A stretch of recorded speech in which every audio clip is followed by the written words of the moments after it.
Anjay.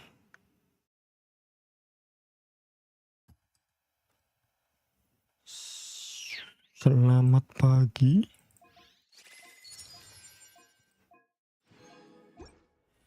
Selamat pagi semua. Domain apa nih? Oh. Zhongli sama kecing. Event.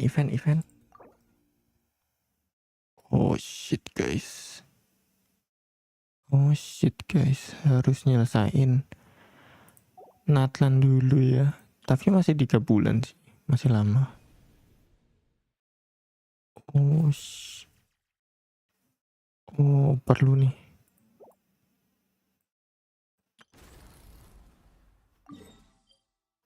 Oh, udah kebuka.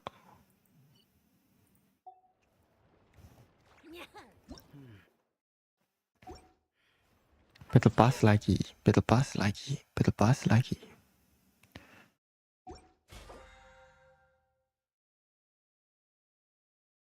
Gila, sekarang butuh semua sih.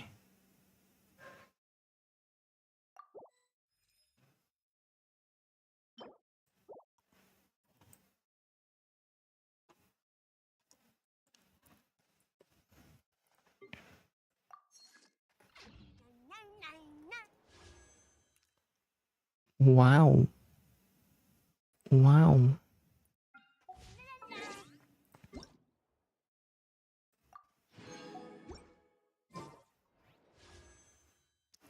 Ada berapa pool nih?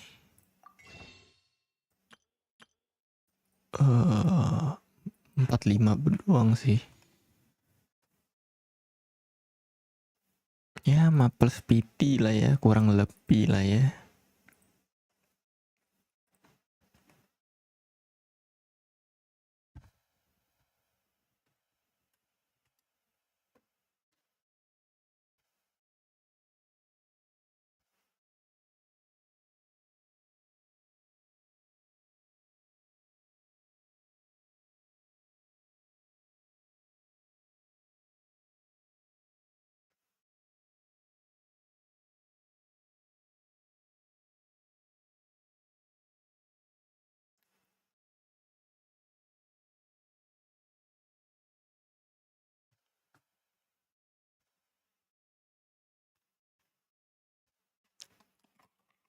Ntar minum dulu.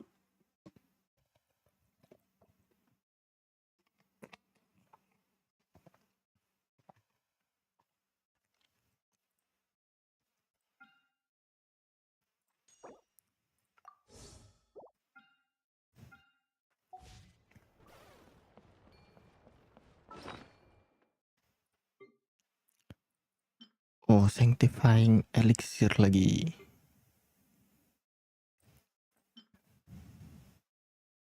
Anjir, 23% energy recharge. Jangan bang. Attack, ya bisa.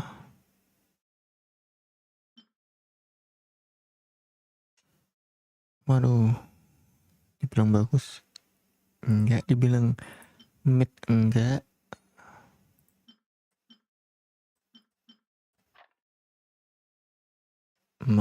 Gede banget ya. EM semua anjir. Ini buang. Ya ini buang juga. Geo.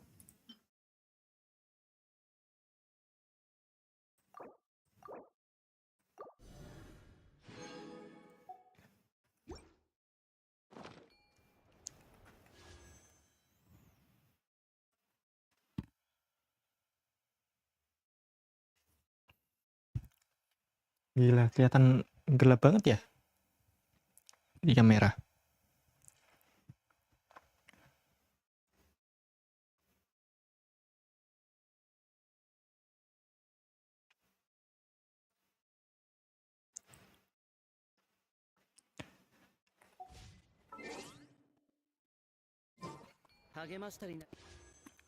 Mari kita ngepull. Ya udah nunggu 5 menit lah ya. Pagi-pagi belum, masih ngantuk semua kayaknya. Mari kita laksanakan poolnya. Let's go. 07 in chat.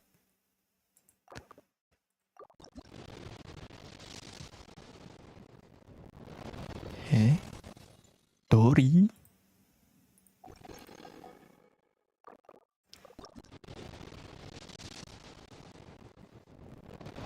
Dua masih belum dapat Candice.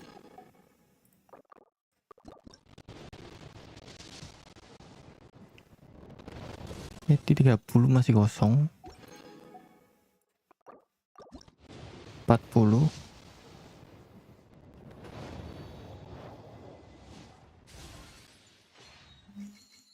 Wih, 40 wih. Wih. Pitiku cuman 3 atau 4 gitu.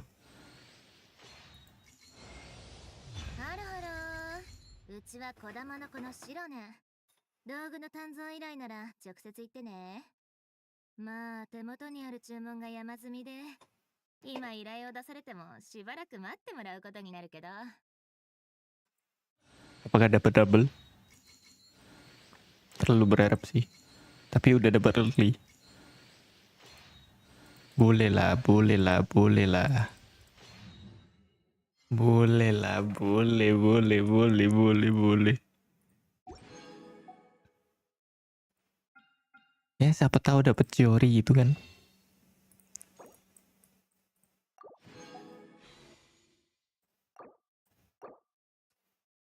Ya ampun abis anjir. Gak cukup guys. Gak cukup guys. Kampret gak cukup ternyata. Mana ya? Kok gak cukup anjir?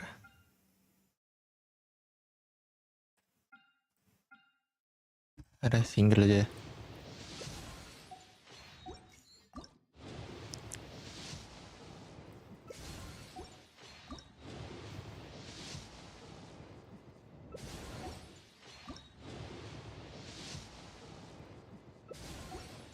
Garing ya.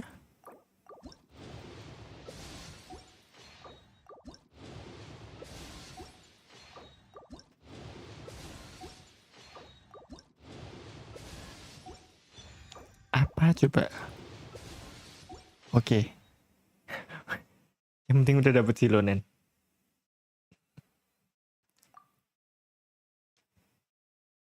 Nih PT 4 anjir. Ya oke lah 40-an lah ya. 47 kayaknya dapat tadi. Mantap.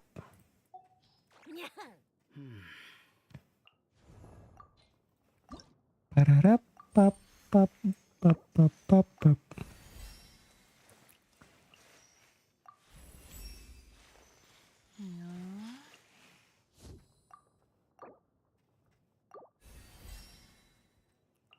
Yoi. Lu nih gimana turunnya anjir?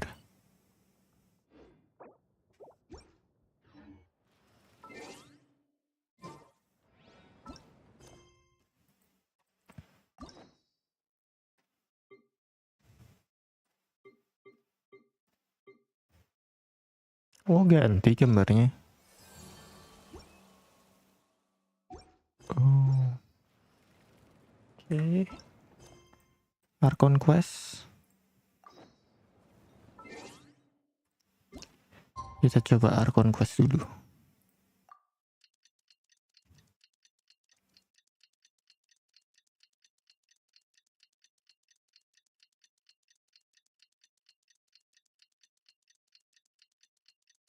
Lama banget ya. Coba bisa lebih dipercepat.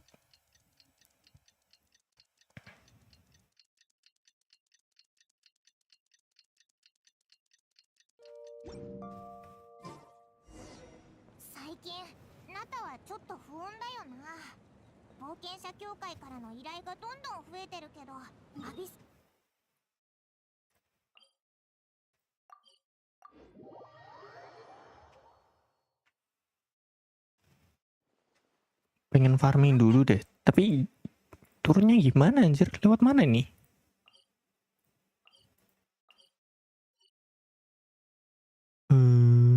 Ini tuh di mana anjir?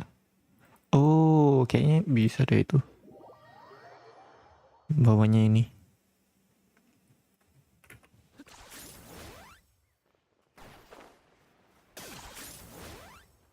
Oh, ini.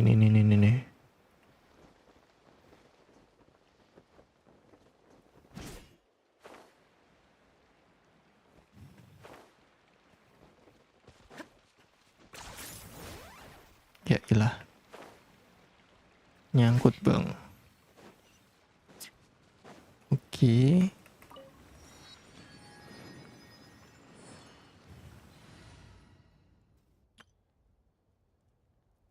Apa bedanya? Sama aja anjir.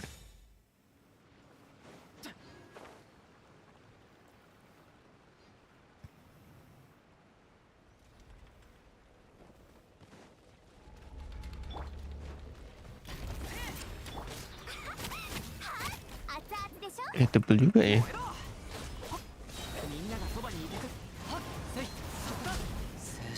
Sakit banget.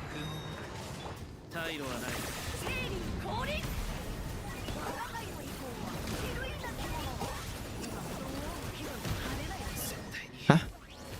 Kok mati anjir?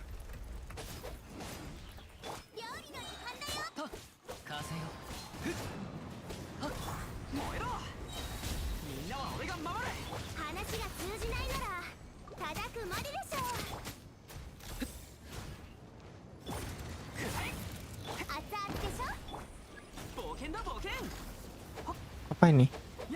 Attacking from close range. Attacking from close range. Gimana maksudnya? Hah? Gak paham anjing.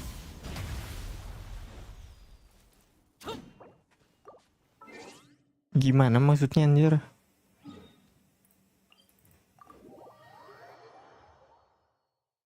Hah?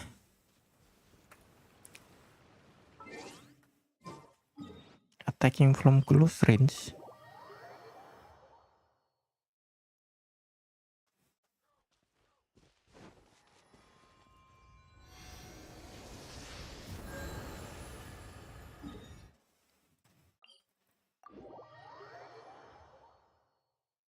Nggak jelas.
Lah kok nggak kena damage ini?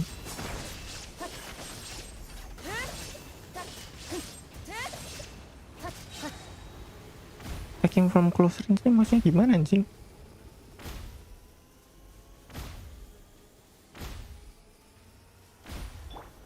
Ininya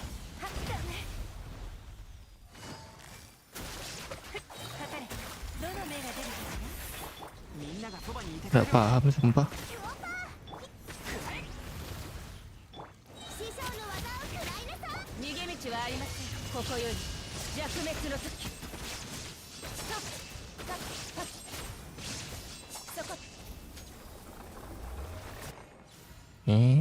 Attacking from close range gimana anjir? Udah deket sama aja. Attack.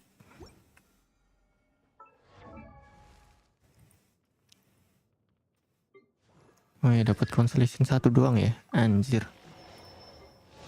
Dapatnya koli 2 biji.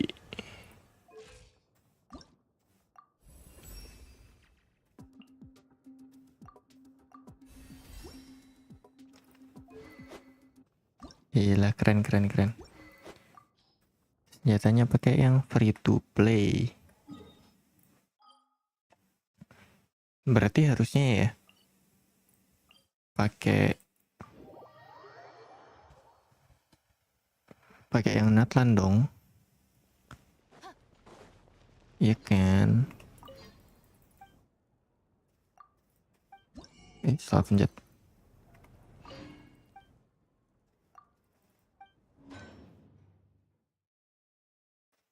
Oh iya, lupa ya. Butuh nih habis 1800, 1200. Bentar, swordnya. Oh, oke, billetnya perlu ditukar.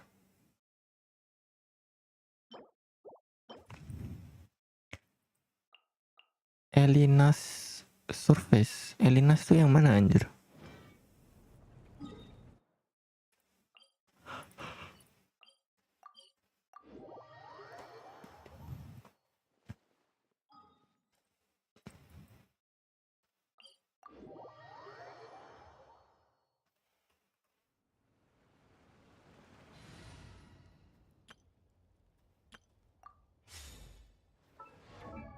Bentar, aku ada artifactnya nggak sih? Bisa nggak dipasang sesuatu itu?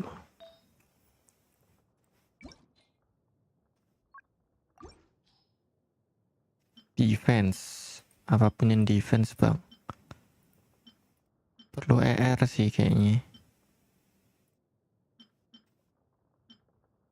Oh shit, this is looking good. Oh damn.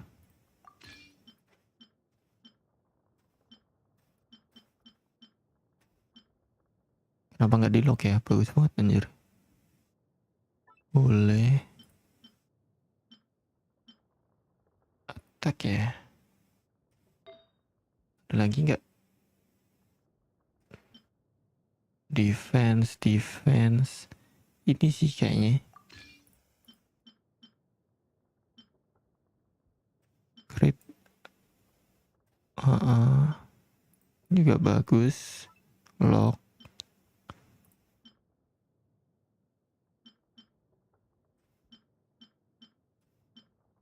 Defense.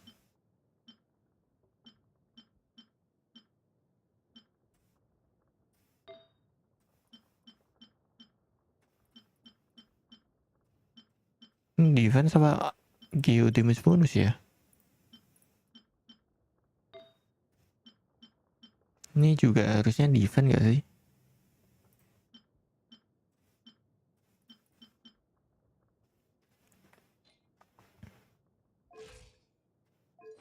Gak tau lah, nanti kita lihat guide buildnya.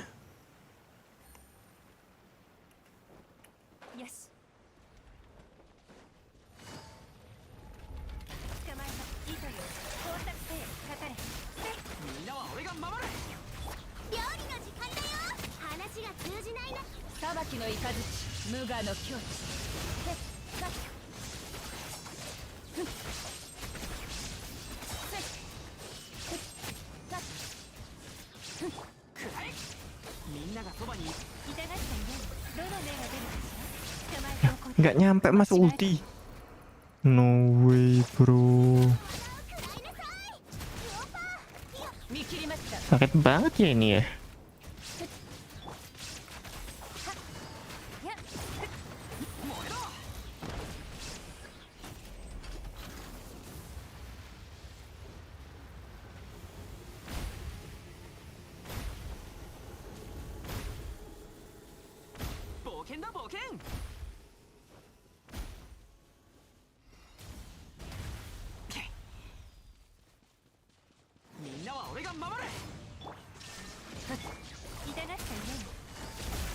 Ya ampun, apa sih?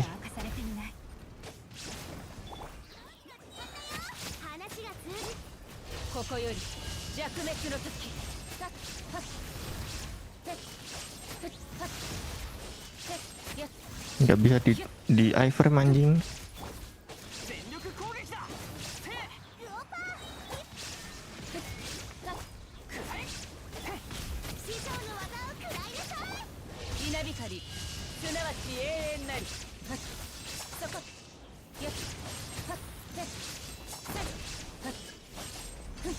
Ya ampun.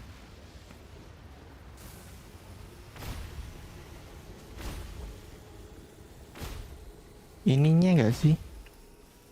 Nggak bisa diklaim tuh, cuman.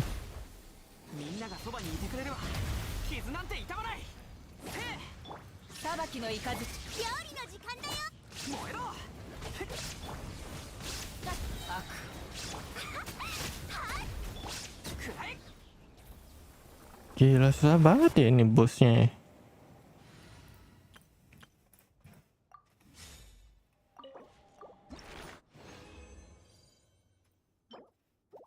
Apa mekanisnya belum jelas anjir.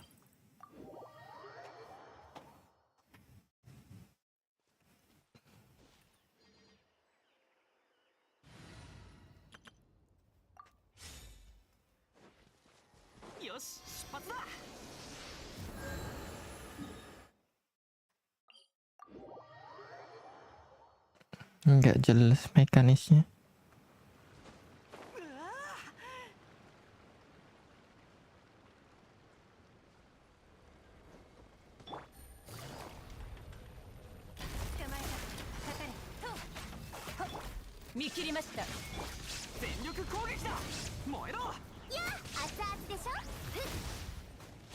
Mati anjing.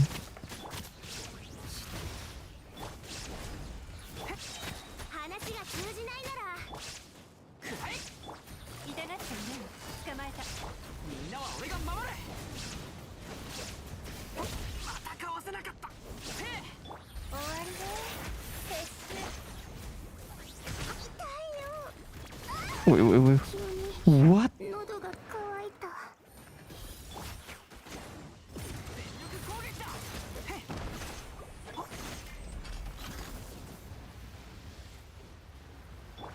Anjing nih musuh nggak jelas banget anjir.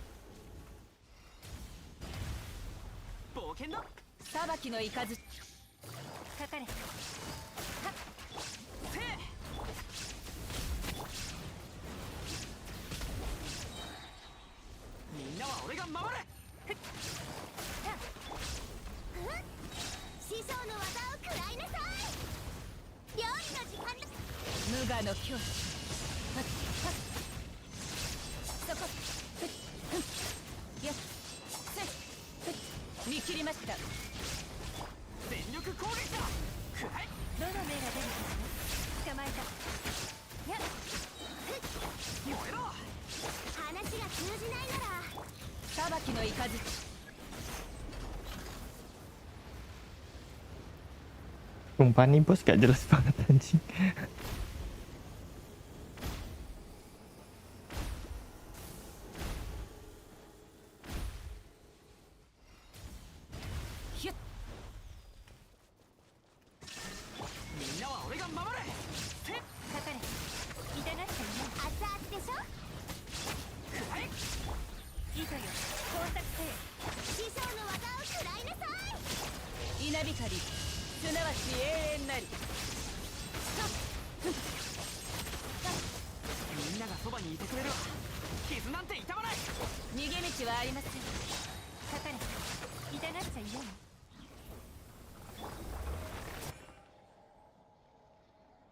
Susah banget bang. Anjing.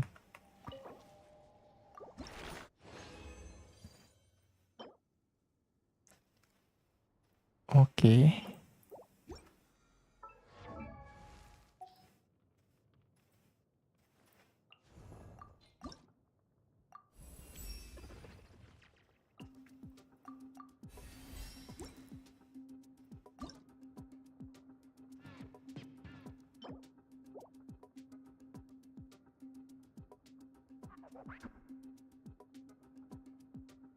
Gila, keren banget ya.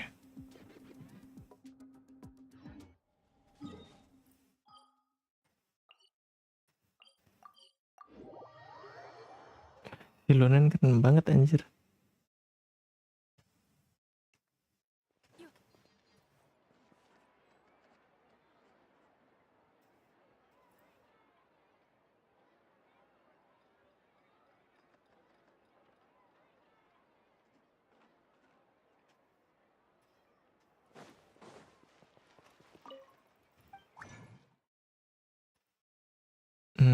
Cara ganti billet gimana? Oh ini. Perlu 5 biji. Habis anjir.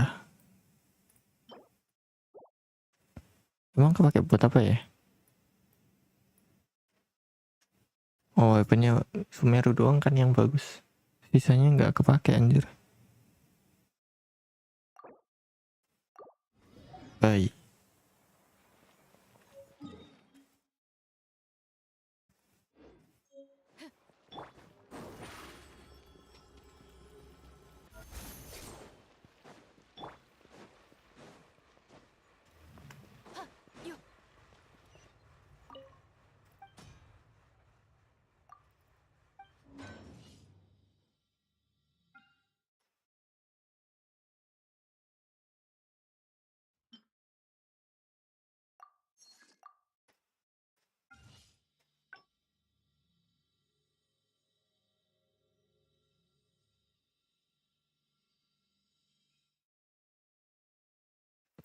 Habis itu nggak pakai ini lagi. Bentar, kita nonton guide dulu ya. Terus ntar kalau salah gimana anjing?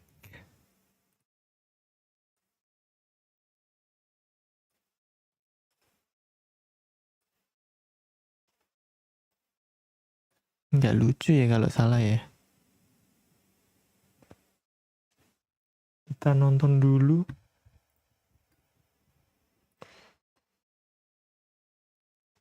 Nih.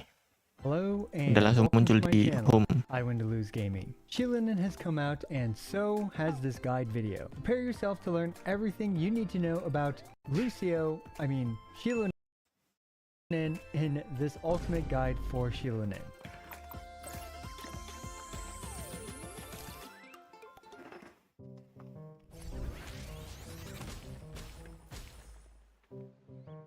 Now we've got no time for jokes because there's a lot of stuff to talk about, only time for math. As usual, this ultimate guide will include her kit, artifacts and stats, weapons, constellations, and teams for both her support and DPS builds. Really quick, do you know what time it is? It's time to For today's sponsor, Card of Legend Astaga. Awaken Angels. Card of Legend Awaken Angels enhancement system for you to progress and level over.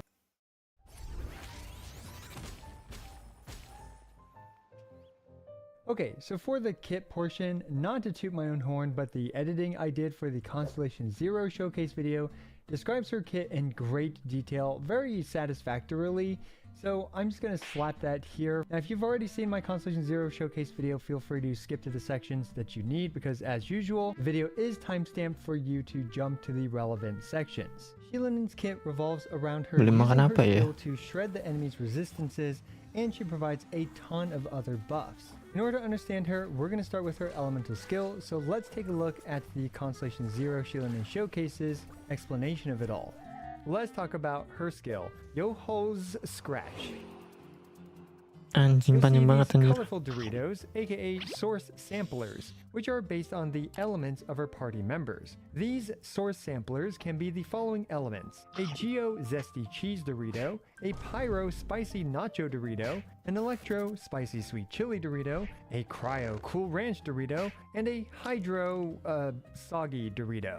Or as I'll just be calling these crystallizable Pyro, Electro, Cryo, and Hydro elements, the Petch elements for short moving forward. These Doritos are activated when the Dorito is colored in. and when activated will shred the resistance of the activated elements of nearby enemies by 33% at talent level 9 or 36% at talent level 10. Multiple Doritos of the same flavor do not stack. Berarti E-nya kan yang paling samplers GG. actually start off colored in and are always active while in Night Soul state. However, how do we color in the Petch elements? Why? By filling up her Night Soul points. This brings us to support Shilinin, where if there are at least 2 Petch element characters in her party, this activates the first part of her passive, where she gains 35 Night Soul points per normal attack that hits the enemy. And since she starts at 45 out of 90 Night Soul points, a simple E, N1, N2 fills up her Night Soul points, which then ends her Night Soul state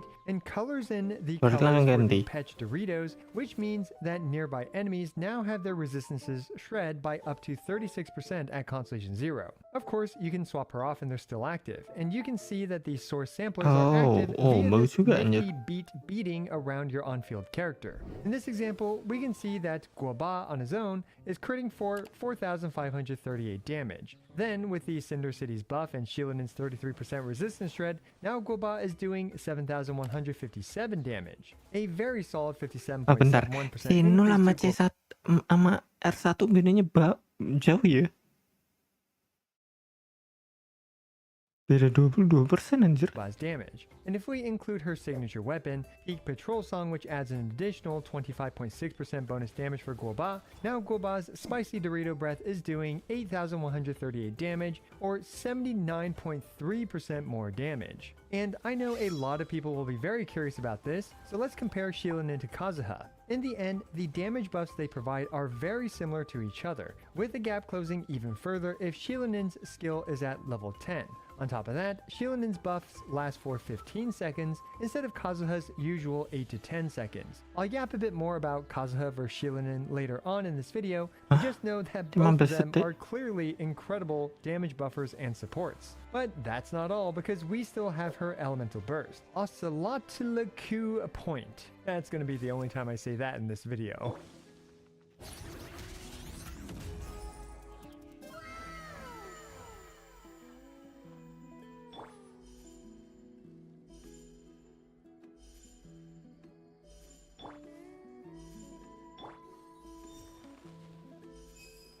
While in support mode, Shilinen's Elemental Burst deals an initial slam of damage plus 8 pulses of healing to the on-field character. Even with this Favonius build, which obviously isn't focused on healing, she's healing the on-field character for 6,000 HP per tick, healing off of her defense stat for 8 ticks for a total of 48,000 HP. She can punch her DJ controller once every 15 seconds, with a 60 energy cost. And the party just keeps on going, because while in Drop the Beat support mode, Shilinin will trigger an additional Night Soul Burst after she colors in her Doritos. This additional Night Soul Burst is also independent of the team's Night Soul Burst cooldown, and she can do this once every 14 seconds. This effectively leads to 1 free Night Soul Burst roughly every single rotation, and a character like, for example, Milani will definitely appreciate the larger burst numbers. Oh, and Shilinin gets 20% defense to boot when Night Soul Burst is triggered, because why the heck not? Support Shilinin will provide 36% resistance shred at talent level 10, 40% elemental damage from the Scroll of the Hero of Cinder City artifact set, 48,000-ish HP single target healing when she uses her burst, an additional Night Soul Burst pretty much once per rotation, and if you have her signature weapon, another 25.6% additional bonus damage. That's a lot of buffs, and all for a relatively short field time. And because her burst is optional, a simple EN1 N2 only takes around 1.5 seconds. And with her as needed burst, it now takes 3.23 seconds. As you can see, this Ocelot sure do support a lot. That leads us to Drop the Beatdown DPS Shilinin. Drop the Beatdown Shilinin is fulfilled when there are 0 to 1 Petch element characters in her party. Let's take a look at what a Drop the Beatdown Shilinin is capable of with the free-to-play friendly craftable Flute of Ezpital. Bentar, berarti yang weaponnya ini buat damage.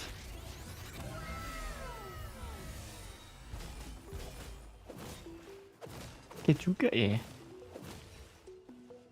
Yep, drop the beatdown. Shilinen was able to single cycle our level 103 Regisfine friends, 273,905 hit points with just Geo Resonance to help her out. Let's go over banget ya. what's going on here. In DPS mode, when she uses her skill, her normal attacks now scale off of the defense stat and deal Geo damage. Since she's draining Night Soul points, she also works with the Obsidian Codex. Also, instead of her normal attacks generating Night Soul points like her support mode does, her normal attacks in DPS mode no longer generate Night Soul points, and instead now deal 30% increased damage. As an added bonus, because her Geo Doritos are always colored in, this means that the 33% Geo resistance shred is also being applied while she's in Night Soul state. And yeah, we have her burst, which is also converted over to beatdown mode, where instead of healing and just hitting once for a 478.2% defense scaling multiplier, it now hits 3 times, which is 1,434.6% defense scaling multiplier. Bentar.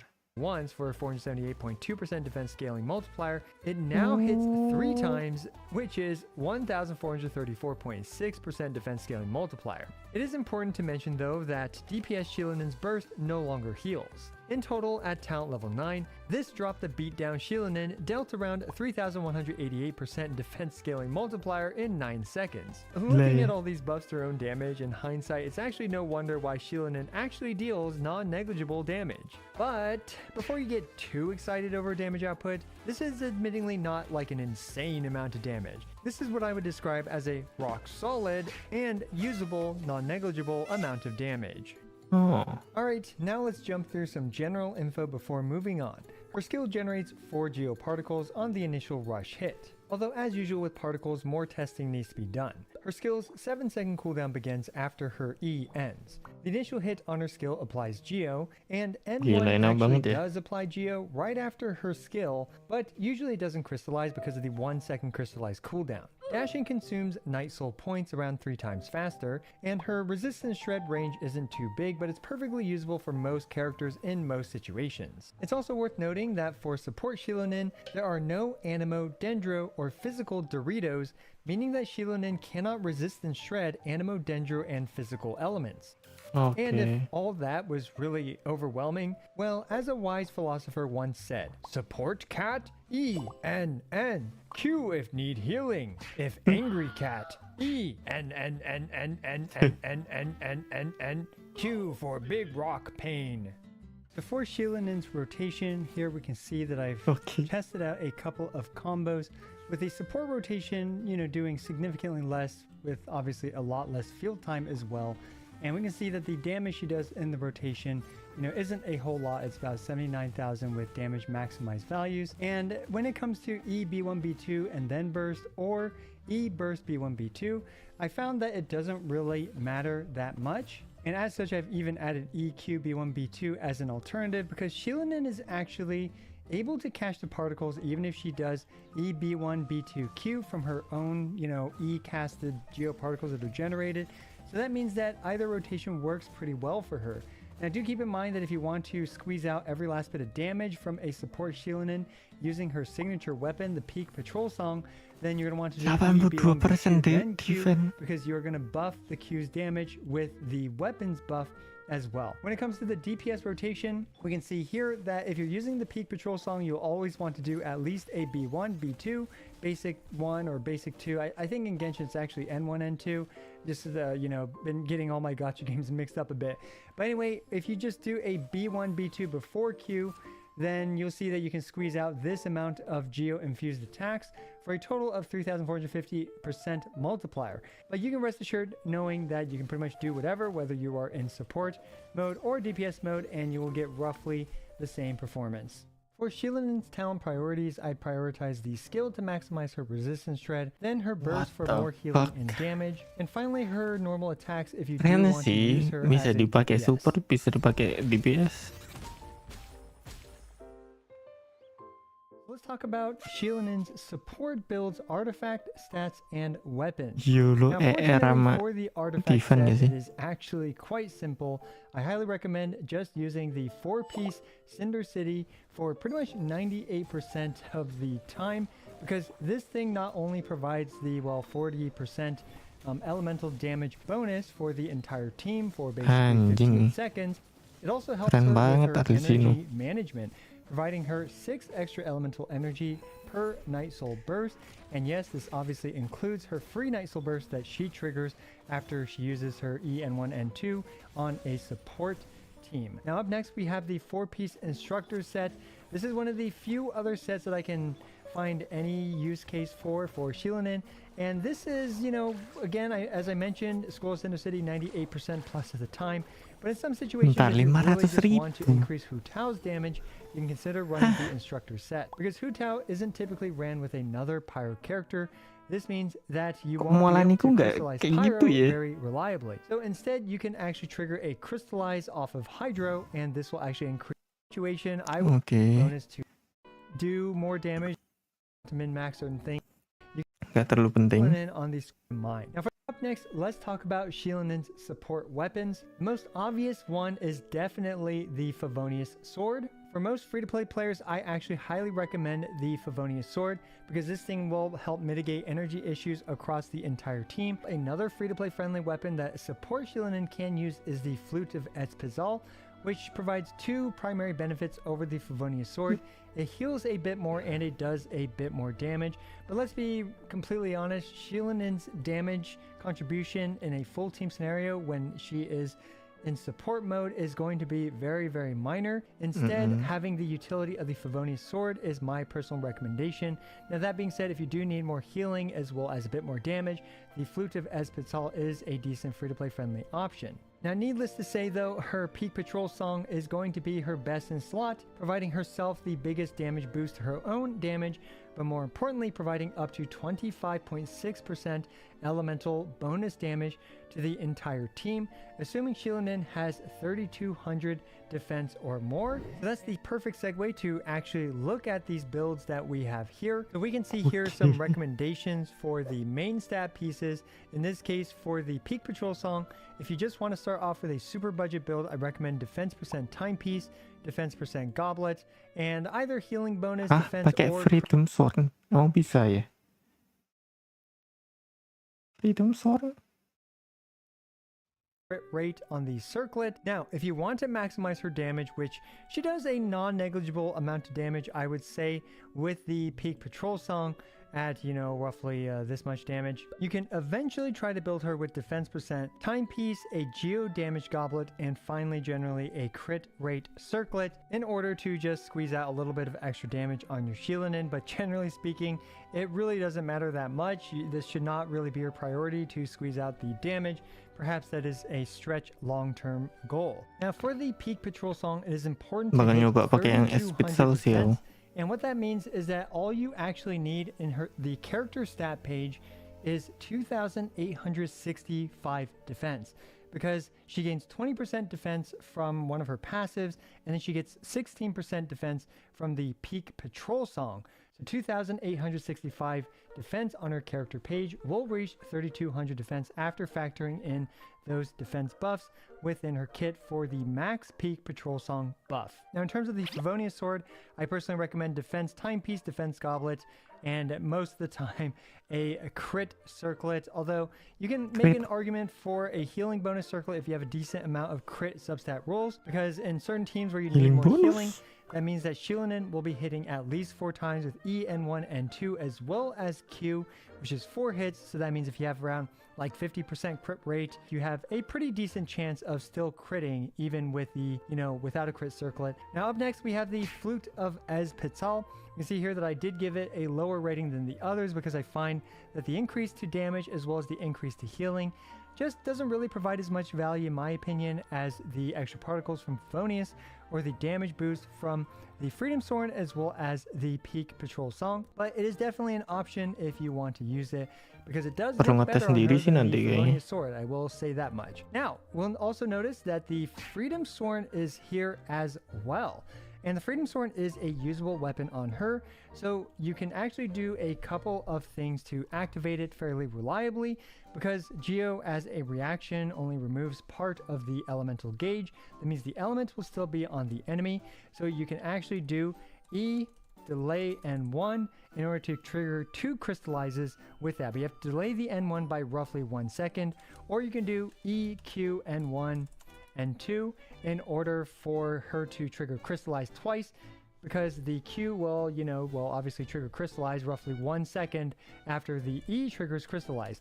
And the reason for this is because Crystallize has a 1 second internal cooldown, meaning you cannot trigger Crystallize twice on the same enemy within 1 second. So normally if you do E, N1, N2, that means that the N1 will fail to crystallize and N1 applied Geo, but it failed to crystallize, so that means you won't get another Geo application until N4, which obviously Shilinen cannot output an N4 in support mode unless you have her at Constellation 6. Oh my gosh, this is why I generally script things, because I just keep yapping. Anyway, if you find this to be too much useless information, let me know down in the comments below, or let me know if you find it interesting, if you actually prefer me to just kind of freeform yap and to just spill pretty much everything I know about this character, at least that I can think of while recording this video. So yeah, these are pretty much all these support setups that I can personally really recommend. Nothing else stood out to me, but hey, I might have made guys these support weapons buffs to one of Shilinen's potential teammates, in this case Milani. You can see here that the peak patrol song will increase Milani's Shark Chomp Vape by about 10% more than the Favonius sword, so there's definitely that to keep in mind. Is obviously the peak patrol song generally gives the largest, most convenient buff to many of Shilinen's teams.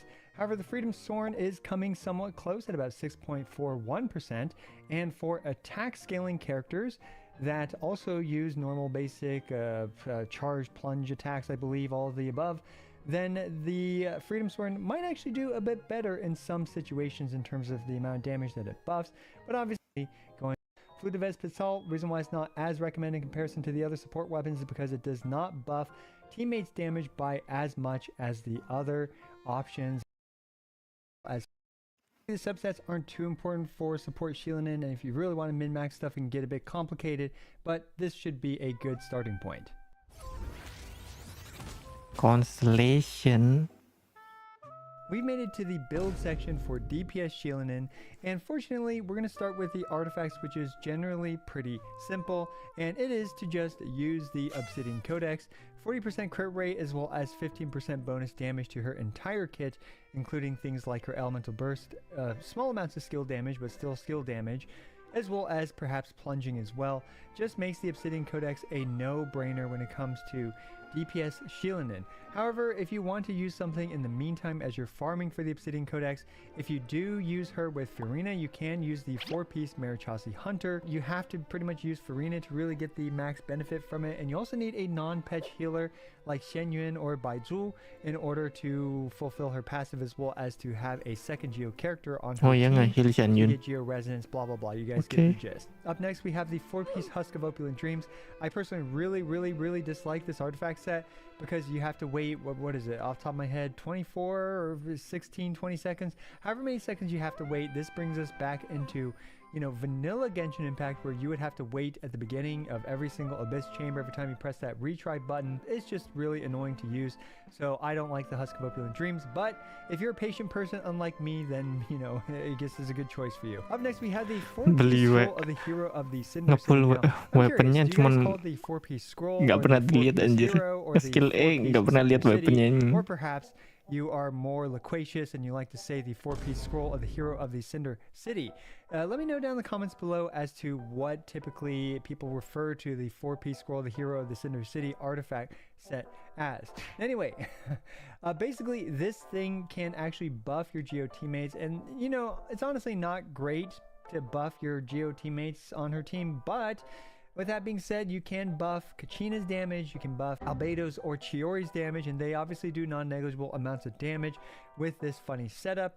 Generally, you're better off putting it on Kachina if you are using her with Kachina. However, it is one thing that you can consider in the meantime. For example, for some reason you just got a really good 4-piece scroll set, but a terrible Obsidian Codex set. Well, hey, here you go, you have another option.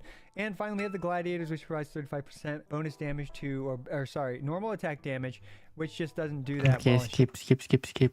Finally, for Nggak perlu All lah ya. else then defense percent, and energy recharge is actually good, especially if you only have like perhaps one Geo teammate and not many Favonius users on the team. Then you can get her burst up much more reliably, and finally you can also get some flat defense. Up next, let's talk about DPS Shilinen's weapons. So definitely right off the bat, we can just talk about the Flute of Ezpital, the new craftable sword from Natlin. And this thing just provides a ton of defense percent, and it's actually a stellar free-to-play friendly option for Shilinen. And what's actually crazy about the Espistol, especially at Refinement 5, is that in comparison to the typical, like, 5-star stat stick weapons like the Light of Foliar Incision, the Primordial Jade Cutter, the Haran Geppaku, it performs roughly just as good as all of the other 5-star stat sticks, which simply makes this an incredible free-to-play friendly option for DPS Shilinen. Now with that being said, though, you can absolutely use one of the other 5-star stat sticks like the Primordial Jade Cutter or the Mist Splitters Reforged at Refinement 1, especially if you have those leveled and you don't want to craft, 5 Flute of Espitals, which I totally don't blame you for not wanting to do. Now, in terms of weapons that are better than the Flute of Ezpital for DPS Shilinen, we have 2 of them. We have the Uraku Misugiri. So for those of you who have Fury signature weapon, it is a reasonable improvement, about 13.75% over the Flute of Ezpital. And finally, we have our signature weapon, which just squeaks out ahead. Skip lah bang. Lah, tadi constellation anjing. Time to talk about Shilinen's constellations and investment priority. So starting off, we have the Favonius Shilinen right here, which, I'm going to give a 5 slime rating out of 5 slimes, with the Peak Patrol Song being the first thing that you could potentially upgrade, which increases her DPS by a lot, as well as, I guess, her support build damage by a lot, which is important, but it also increases Milani's damage by a significant 10%. However, her Constellation 1 is also actually quite good, providing interrupt resistance as well as that longer night cycle duration. Now, this longer night cycle duration is more used for exploration, though for DPS Shilinen, she is able to actually squeeze out an entire additional, basically B4 combo plus an additional. Oke, nggak beda berarti ya C1 ya. Able to stay in her DPS mode for longer due C2 to the anjing. night soul time that she has. And it doesn't increase any of her teammates' damage, so do keep that in mind. The interrupt resistance, I believe, is roughly felt about the same as Xingqiu's interrupt resistance, which is very solid, all things considered. Now, you will still get hit out of it on occasion, but for all intents and purposes, most situations, you will be able to face tank a lot more stuff. A great Constellation 1, all things considered. Now, her Constellation 2 provides some massive buffs across the board. And it's important to note that each element's buffs only applies to the characters that are sharing the same element. So for example, if you have Kachina, Yalan's not going to get the 50% damage bonus because she's not a Geo character. Instead, she just gets the 45% max HP. So speaking of which, the buffs are 50% for Geo damage, 50% bonus damage for Geo damage. We have 45% attack for Pyro characters, 45% max HP for Hydro characters, 60% crit damage for double my energy. Decrease elemental burst crit. Which is it restores 25 energy and decreases elemental burst cooldown by 6 seconds. So that one's really, really interesting in my opinion. Now, when it comes to Geo, Pyro, Hydro, and Cryo, for Milani, for example, it's roughly a 16% increase, and you can expect roughly this amount of damage increase across the board for each of the different elements. And DPS Shilinen obviously boosts her own damage by a substantial amount. However, for Electro, this is where things get really interesting, and I haven't really tested this enough to talk too much about it, but the 6-second elemental burst cooldown reduction is really unique, and that means that you could have, for example, a Raiden Shogun burst every 12 seconds, which seems just really, really fun and interesting and weird to try out. Obviously, this can apply to Kaching as well, who can spam her burst even more. Another character is Chloran, who can also use 2 elemental bursts per rotation, potentially with her Constellation 2, shortening 6 seconds. So yeah, we're just gonna have to see what cooks up once she's out. Now up next, we have her Constellation 3, which pretty much just adds 3 levels to her skill and thus increases the resistance shred that she provides to the entire team by 9%. Siapa yang mau nge-constellation sampai lebih dari 2 kayaknya nggak perlu deh. Next, let's talk about Shielinen's teams. I'm going to try to make this section quick because it could literally be nearly the entire game. So here are just a few teams to keep in mind when it comes to Shilinen. First, we have one of the more recent and more obvious teams. We have a Milani team where you are able to use Shilinen in order to crystallize the Hydro and leave a tiny bit of Hydro gauge left on the enemy for Sucrose to then swirl and then go into Xiangling and obviously do all the shenanigans after that. Up next, we have a Mono Hydra Nuvolette team where there's no reason why Kazuha and Shilinen cannot work together on the same team to just Aku mega butuh buff as well as Furina mega shred anjir. the enemy. Please In this Riran. case, though, it is recommended to have Nuvolette at Constellation 1 if you are using him with Furina. And up next, we have Mono Hydro Oh, as an sama Furina example. harus So she can C1 take the place of Kazuha, or she Recommended. can take the place of either Yelan or Furina, and you can have Kazuha as well. Very similar mentality to Nuvolette, except, you know, I guess a Kokomi driver team in this case. Then we have Reverse Melt with Risley as the main DPS. You'll just want to crystallize Cryo before you go into your double Pyre teammates. Thanks to Shilinen's long 15-second buff duration, this means that this rotation is done much more easily in comparison to, for example, with Kazuha. Then you have this Hu Tao team, which is where things get a little bit more complicated because you're unable to crystallize Pyro, and that means that you can either run Instructors on Shilin and provide Hu Tao the 120 element mastery, or as I personally prefer, to just boost the Hydro damage with the 4-piece Cinder City in order to boost Yelan and Xingqiu's damage by a bit more. And of course, you can always run a Pyro character instead in order to crystallize Pyro instead of double Hydro, so you do have options for Hu Tao as well. Then we have a Chlorond team where you can use Nahida and all her stuff, and then you can use Fischl in order to reliably apply Electro to an enemy in order to finally crystallize with Shilinen to provide Chlorond that big buff damage to Chlorond's Electro damage. Then we have Mono Pyro. You can use Arlecchino, you can use Linny, or perhaps a bit less popular, but you can even use Klee in this slot as the main Pyro DPS, where you can actually run double Geo with Kachina and Shilinen, where probably Kachina runs the Archaic Petra in this case in order to, well, obviously just provide a ton of Pyro damage buffs. Of course, you can replace Kachina with a lot of different characters, like, for example, Yelan. You can replace her with Zhongli, Kazuha as well. So, you know, the possibilities are, well, not quite endless, but there's a lot of possibilities. And we have some Geo teams where Shilinen can buff a character like Navia. Now, it is worth noting that Shilinen definitely creates less crystallizes in comparison to, for example, off-field Geo applicators like Zhongli or Albedo, although you do have the 1-second crystallize cooldown on enemies, so there's that to keep in mind. Sometimes you're not losing out on too many crystallizes, but it just really depends. Honestly, it's hard to say exactly, you know, what setup's better, Chiori for Navia, Shilinen for Navia, etc., etc. I'm not sure, but at the very least, it is absolutely viable to try this. Then we have an Ito team, for example. Right here, we can run Ito with one Petch character, so that way Shilinen can crystallize for the 4-piece Cinder City buff, as well as Goro to buff Ito's damage. So yeah, this just barely Yoho scratches the surface of Shilinen's bisa di team semua options for tim her sih. support build. She can literally support every single Petch character to a certain degree, as well as every single Geo character to a certain degree. Some a bit better than others, but nonetheless, you can support all of them. Now, up next, we have some DPS Shilinen teams, starting with a Shilinen Yelan Kachina Goro team. This is the team that I showcased in my Constellation Zero showcase video. And it's a very comfy team with a lot of great overworld mobility, especially in Natlan, where you can climb infinitely between the two Geos, and you can run around the overworld very fast with Yelan as well as Shilinen. Finally, Goro plus Kachina, because Kachina will be able to provide that construct for Chiori to get 2 dolls up, and in this case, you know, we don't really feel pretty solid if you have these characters.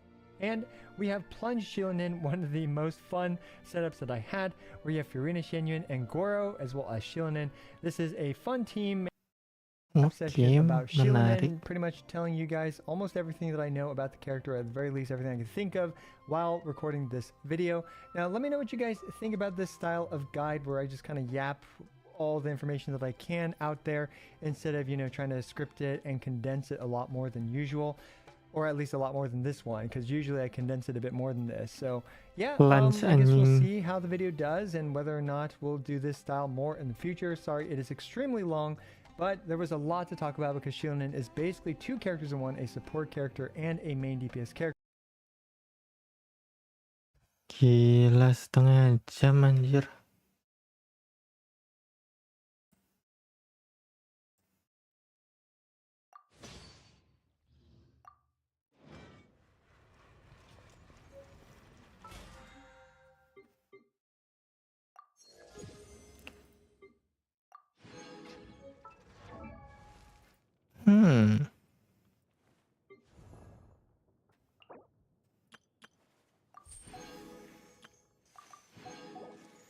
mentingin defense sama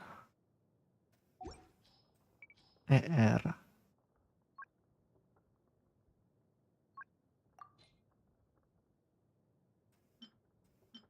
Gak ada anjir.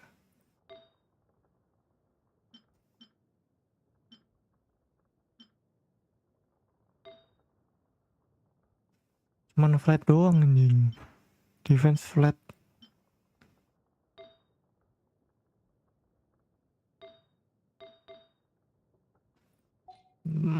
Berarti kalau mau Favonius, Favonius aku cuman ada 1 R5. Tidak.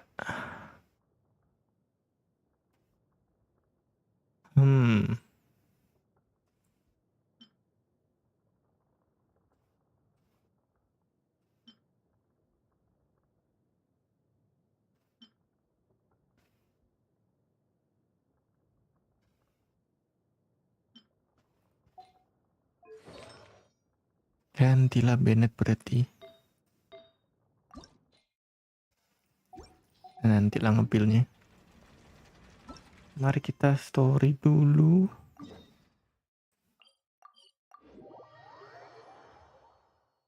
Wow, buaya terserah lah.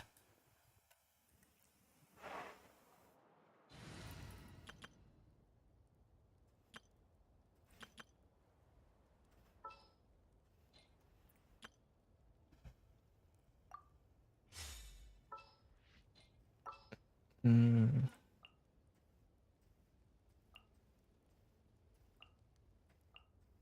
拙者を連れて行くのか？行こう。そうでしたか。ありがとうございます。ちょうど冒険者 Ya, harusnya ganti Inggris dulu. Males baca teks lagi anjir. 冒険者の皆さんはいつも重要な戦力になってくださっています。今の状況では一致団結しなければ無事協力関係を結べたので、今まで集めてきたアビスの情報を後ほどお届けします。その時にまた人員の配置を確認しましょう。はい、よろしくお願いします。ようキャサリン、また新しい依頼があったみたいだな。こんにちは。ちょうどお知らせしたいことがあったんです。エンジン様は人員を集め、ナタの各地に配置し終わりました。最近は頻繁にアビスが侵入してきていますから、今まで通り情報が入ってから行動するとなると、どうしても後手後手になってしまいます。そこでエンジン様はかがり木の民と冒険者協会の情報網を利用しようと考えられました。ナタの各地の動向が分かり次第、私たちが最新の情報を近くの駐屯地に送れば、そこにいる戦士たちが即座に動けるというわけです。はい、これで私たちもあちこち奔走せずに済んで情報収集に集中できるようになります。お二人も最近は大変だったでしょうから、あまり気を張らずゆっくり休んでくださいね。なるほどな。よかった。やっと一息つけるぜ。わかってるって。別に今すぐグーしか寝るなんて言ってないだろ。アビスの動きは予測しにくいもので、過去には急に活発になり始めた時期もありました。人々にとってあれは突発的な天才みたいなものです。しかし災いが過ぎ去れば、きっといつもの日常を取り戻せるでしょう。そんな日が早く来るといいですね。そうか。世間の人たちはまだ八神の国がヤバいって知らないのか。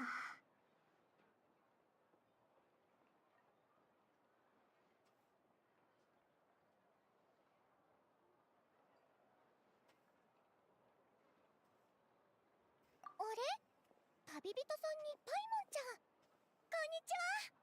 カチーナ、体調はもういいのか？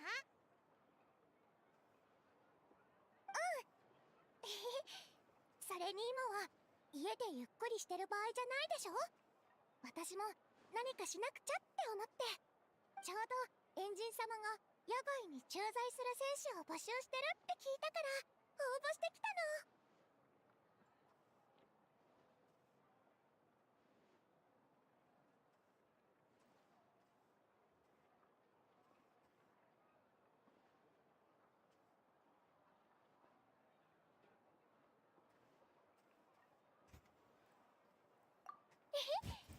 最近あなたのことをよく聞くんだ。みんな頑張ってる。そういえば白念をコメイに取り掛かる準備ができたから、ついに伝説のコメイの職人とご対面か。白念お姉さんはすごい職人なんだ。依頼人が多すぎて毎回すごく待つことになるんだけどね。でも今回は集中するために特別に時間を空けてくれたんだって。応募はできたし、もうお知らせを待つだけだから、よかったら一緒に行かない？落ちるってことはないと思うし、多分。お前は余剰者の戦争 Suaranya ke Cina yang Inggris sama Jepang beda banget ya.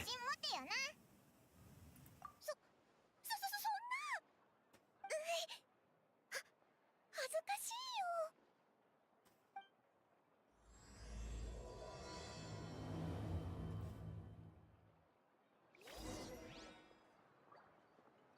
マイ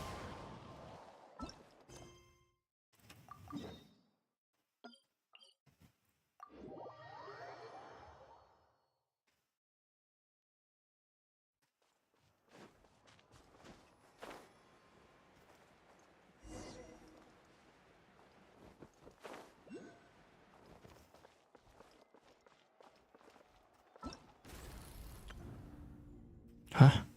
Oh. Belum di-collect tadi.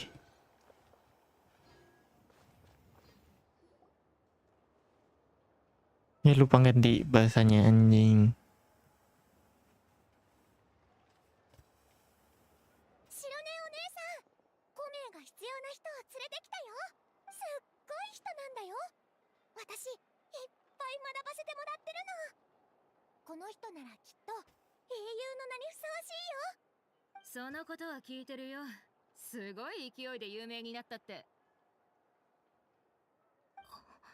異邦人なの？おいらたちは中に来た旅人だ。いや、コメイが必要なのが異邦人だなんて聞いてなかったんだけど。エンジン様から聞いてないの？うん。新しい協力者が現れたけど、その人の身の安全を守るためには、新しくコメイを作らなきゃいけないとしか。コメイを作るのはかなり難しいって言ってたから、うちの腕を信用してないのかと思ったんだけど。難しいってそういうことね。怒ってる？別に、もう慣れっこだしね。ただ、ちょっと頭を冷やしたいだけ。いつも難題ばっかふっかけてくるから、毎回喧嘩ばっかなんだ。面と向かってやりとりしないのは、かえって効率的かもね。あいつがいないってことは、喧嘩になる可能性は根本的に排除されてる。でも頭は分かってるけど、やっぱムカつくわ。異邦人にコメを作ることなんてできないって分かってるくせしてさ。知っての通り、コメは英雄の輝かしい精神を象徴してる。受け継がれるたびにその重さも増してくもんなんだ。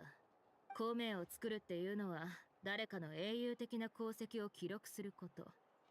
その人はコメの最初の英雄になるってわけ。そうだよ。旅人の冒険者手帳を見せてもらったけど、何でもできるって書いてあったよ。それはナタ以外での経験でしょ。それはそうだけど。そういうのは八神の国に記録されない。そもそもたとえナタでの経験であっても異邦人のものは記録されないの。大礼に認められない記憶や経験はコメの素材にはなり得ない。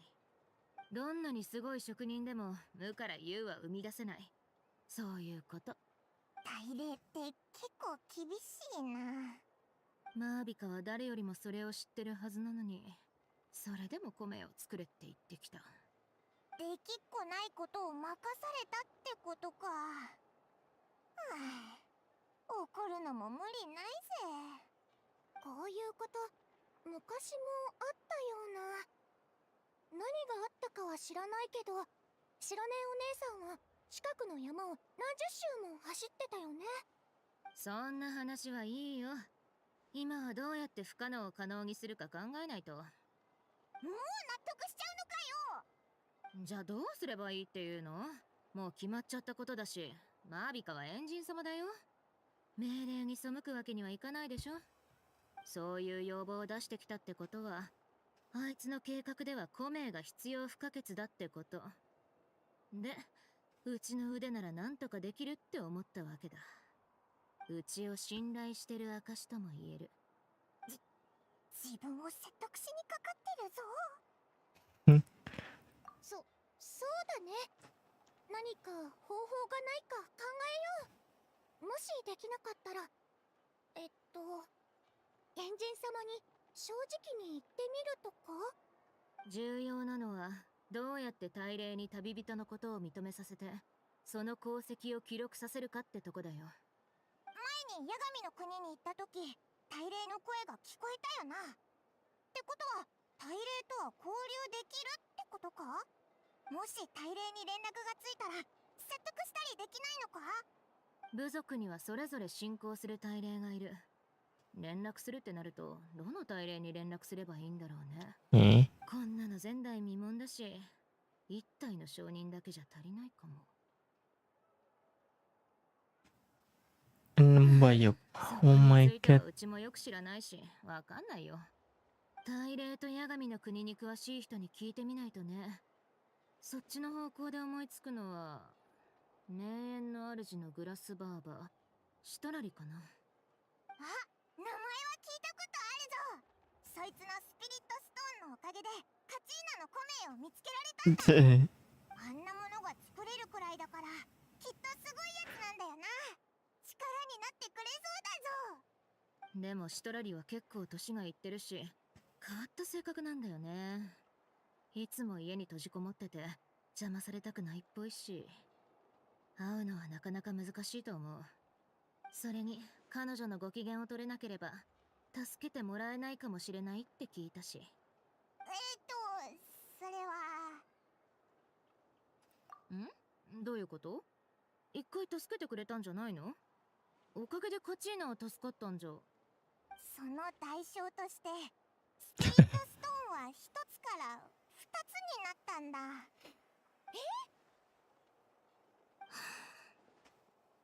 やってくれるよ、マービカ。こんなたくさんの難題をいっぺんに押し付けてくるなんて。それなら、マービカからの重要な命令って体で言って、シトラリがエンジン様の顔を立ててくれることを願うしかないね。手紙はうちが書くよ。手紙の内容もそうだけど、届けてくれる人も取り持ってくれるような人だったらもっといいんだけど。じゃあキーニチお兄さんに頼もう。キーニチお兄さんは状況を一番よく分かってくれてるし、シトラリおばあ様とも仲が良さそうだから。キーニチ、アハウをちゃんと閉じ込めておいてくれるといいんだけどな。いい案だね。キーニチは交渉に長けてるし、いい感じに空気を読んでくれるでしょ。よし、じゃあ今すぐ呼んでくるね。手紙を書いてくるからちょっと待ってて。後で七天神像の近くで落ち合おう。Oke. じゃあ適当にブラブラしとくぜ。 Nah, ganti language. Hah? Bentar, ada yang perlu di restart.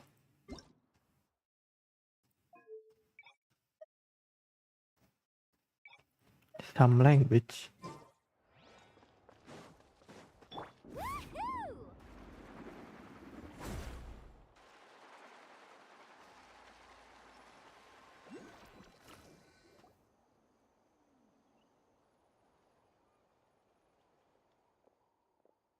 Anjir, nggak ada suaranya.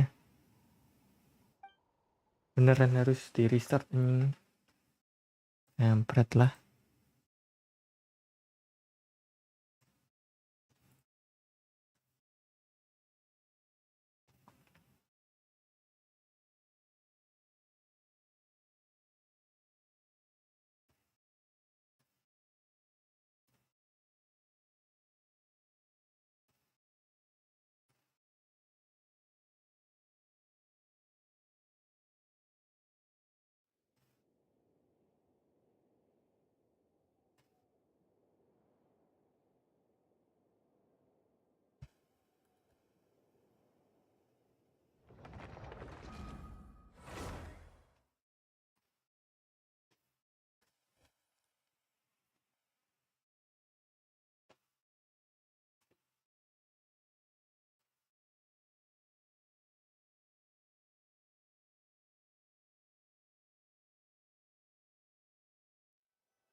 eh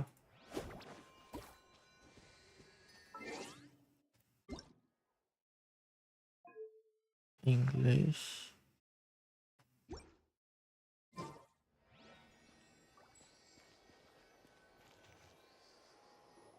Oh iya, mau nyalain lagu musiknya anjir. Lah,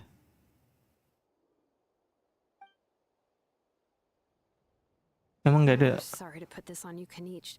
It's just that you're probably the only person who knows how to deal with her. What? Kok gini sih, nggak ngomong apa-apa anjir. Hah? Oh, wait, so Kachina and the Traveler also know about the plan? Lah, Kacina juga nggak ada audionya anjir.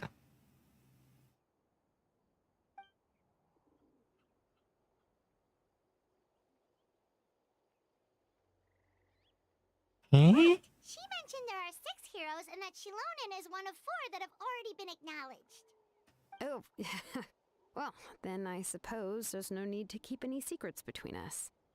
Having companions walk by your side is perhaps the best solace when facing such a bleak reality. Jam berapa ya sekarang ya?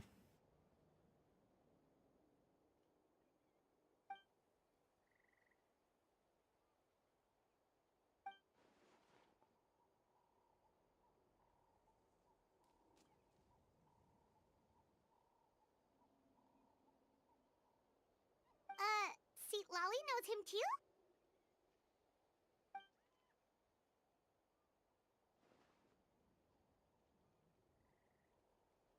Wow. Given how the Masters of the Nightwind love to babble about dreams and revelations, they're already a pretty strange bunch to most. I've never met Auroran, but if they consider him the odd one, he's got to be pretty far out there.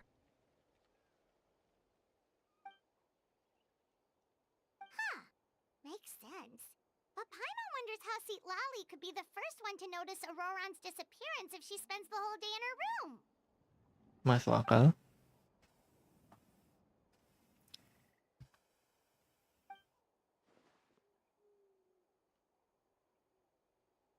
Huh, so if I'm following, you mean we'll help her investigate Auroran and the captain's whereabouts?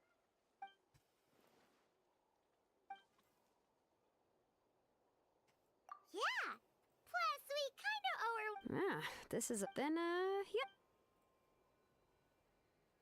Kok aneh ya? Nggak ada audionya anjing. Okay, then let's part ways for now. I'll see.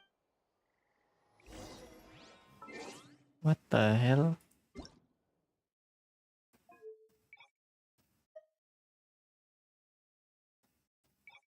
Kan udah restart ya Bambang. Coba lah.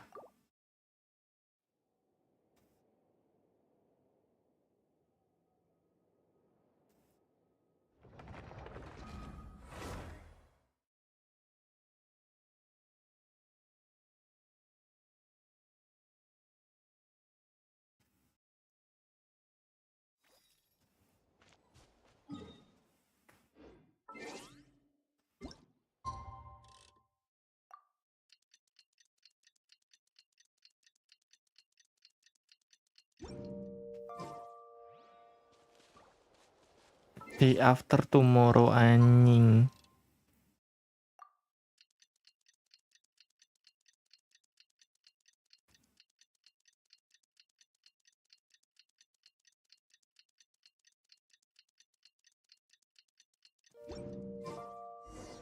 Oh, it's time to meet up with Shilonen. Let's ask her how things have been going.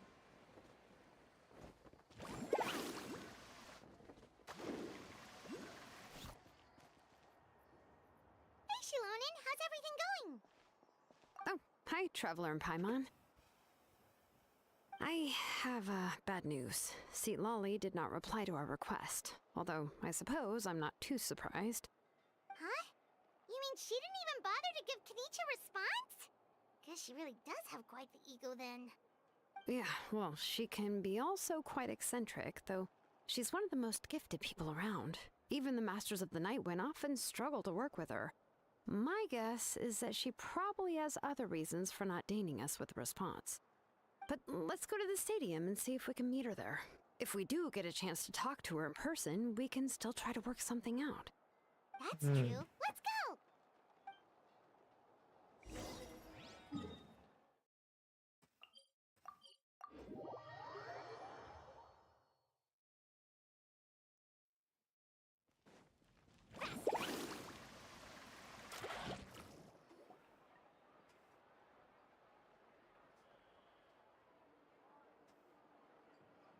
Paimon doesn't see anybody. Seems she's just not gonna show up, huh?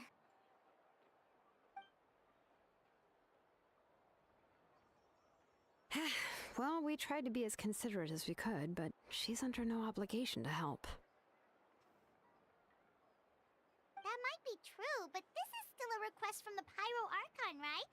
Shouldn't a subject always answer the call of their Archon? A subject? Well, if you ask me, I'd say we're all more like friends with the Archon.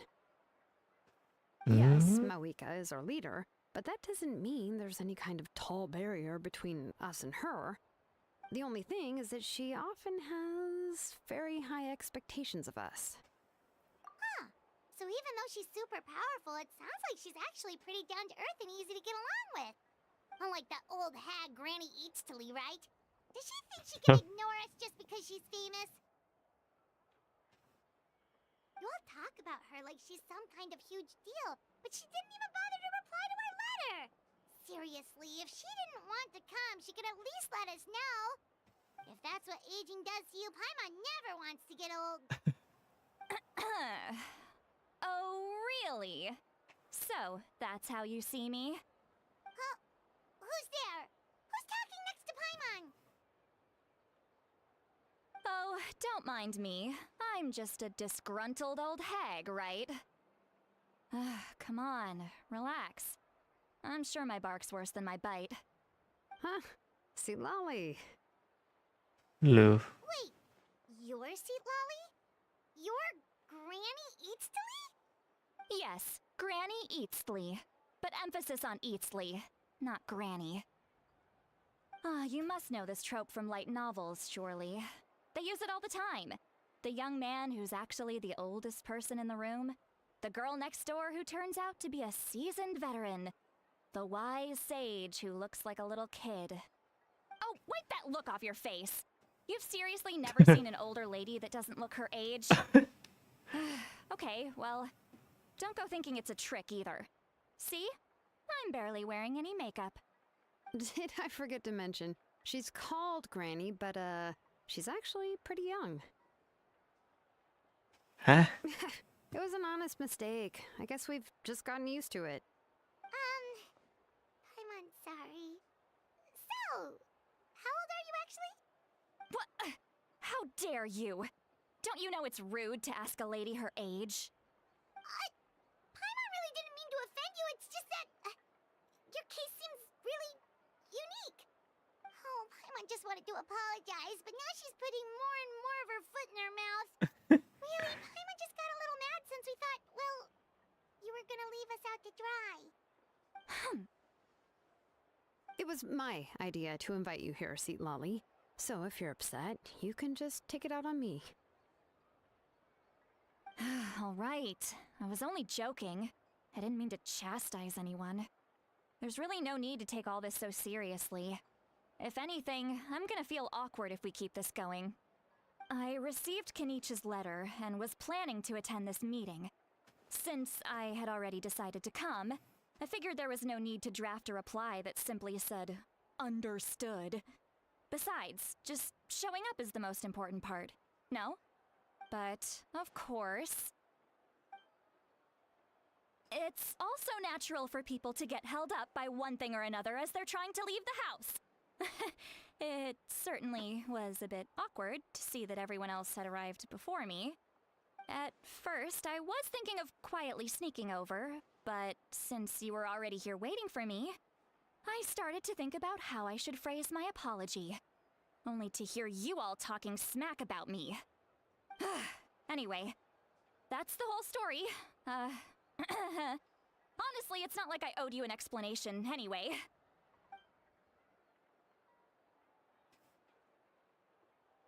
Garing anjing. What's with that expression? Was Telepati she anjir. feeling embarrassed just now?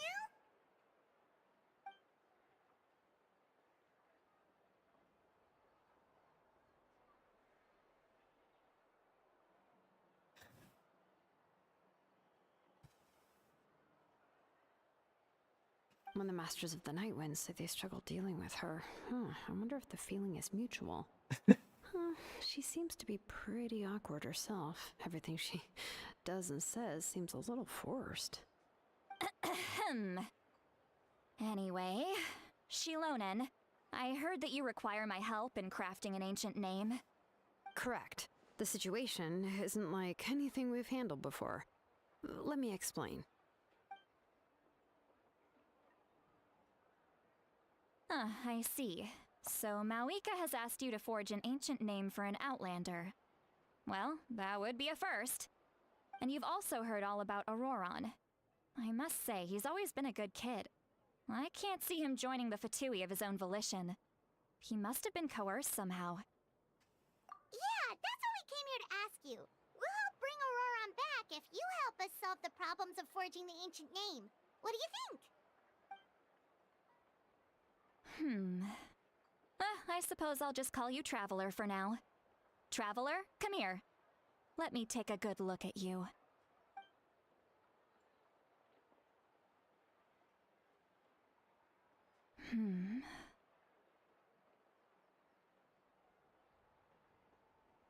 Wealth leads to unending conflicts between people. Yet you alone transcend the value of gold. Baleful thunder and wrathful waves bring terror to mortal hearts. Yet again and again, you've braved them to find new worlds. O weary yet free soul, even the most verdant leaf in the forest will pray for your happiness and safe passage. Those are all the things that I could see in you. You've experienced far more than even most mortals could dream of. You possess the heart of a sincere hero, along with the conviction to lift a torch above your head and walk headlong into the night. Huh? Don't move. There's something here. Huh? What thing? Don't scare Paimon. Is the traveler gonna be okay? Shoo! That should do it. You've just returned from the Night Kingdom, so some fragments of souls were still stuck to your body. No need to worry. I've just cleared out the last of them. What? Isn't that kinda like having part of a ghost come back with you? It's nothing as serious as that. If left unattended, the most it could do is stir up some chaos in your mind, and generally worsen your mood. Well, in that case, better to get rid of them.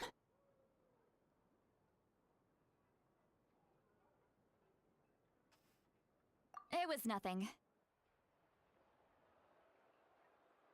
Shilonen, let's follow your proposal. Once you've brought Auroron back, I'll take you to see the Lord of the Night. The Lord of the Night? But don't we need to talk to the Wyab of the tribes? Something this important is beyond their jurisdiction. Only the Lord of the Night can decide whether we can grant an ancient name to one who does not hail from our lands.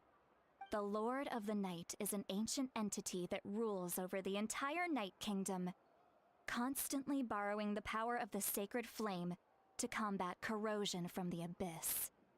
Oh, so you're basically saying it's even more powerful than the Wyab of the tribes. Well, that sort of makes sense, being the lord of the entire Night Kingdom and all. Not exactly. It's not so much that one's more powerful than the other. But never mind. That's not important. It would take too much time to explain. Just listen carefully to what I'm about to tell you. The Lord of the Night is currently in a deep slumber, and we can only communicate with its consciousness while in a trance. In other words, in a dream. But I will need to prepare a few more things if we are to hold a ceremony to achieve the state of the trance. I'll make a list. Can any of you get everything for me? I can go. It'll probably be a long list, so better leave it to someone who knows all the local vendors. Sounds good. Then we'll go with St. Lolly to track down Auroron. Phew, the Fatui are nothing to scoff at, so please, be careful during your investigation. If you need any help, just come find me. Yep, we'll be sure to play it safe.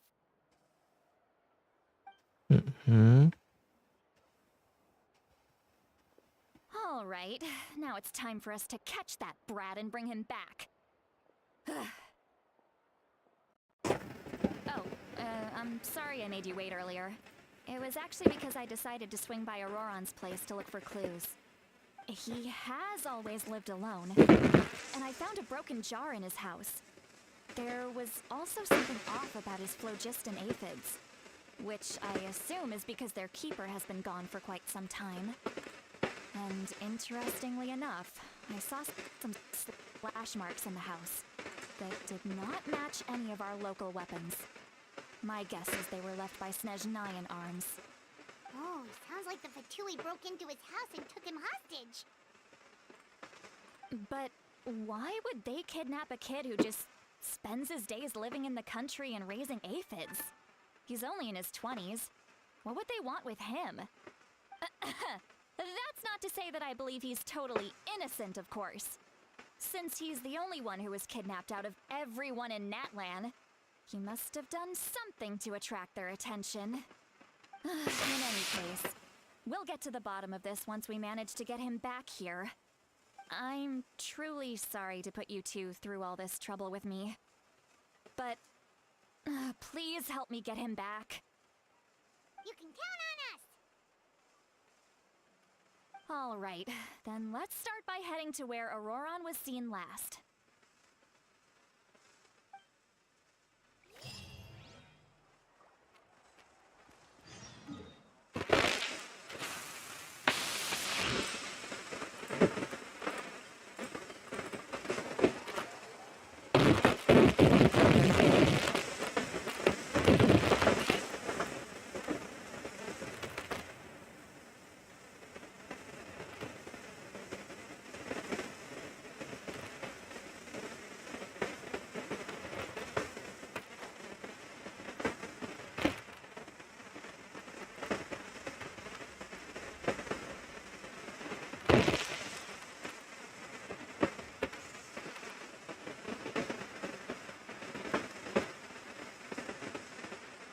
This is the spot.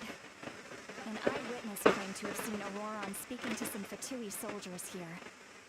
I don't know how much you're willing to believe me, but Auroron really is a good kid. I see no reason why he'd suddenly get involved with the Fatui.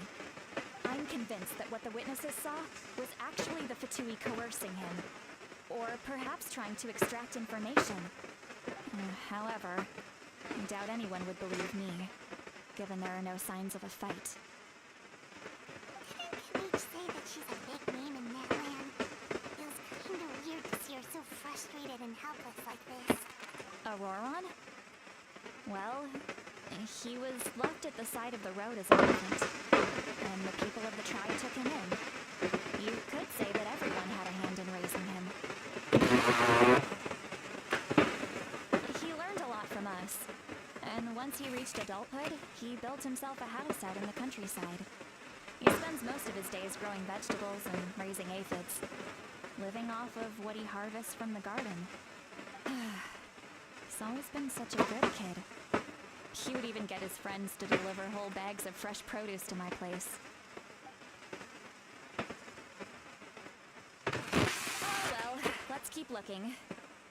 He's been raising phlogiston aphids for a long time, and since they were disturbed, they secreted a special type of phlogiston. We can use that substance to track his movements. Let's follow the phlogiston trail. Huh? What trail? Paimon doesn't see anything. Oh, right. I forgot your eyes don't naturally perceive such things. Here, give me your hand.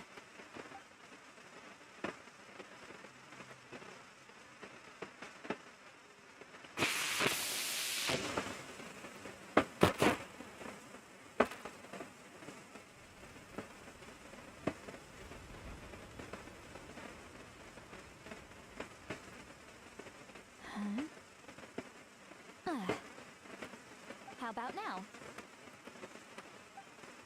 What do you see?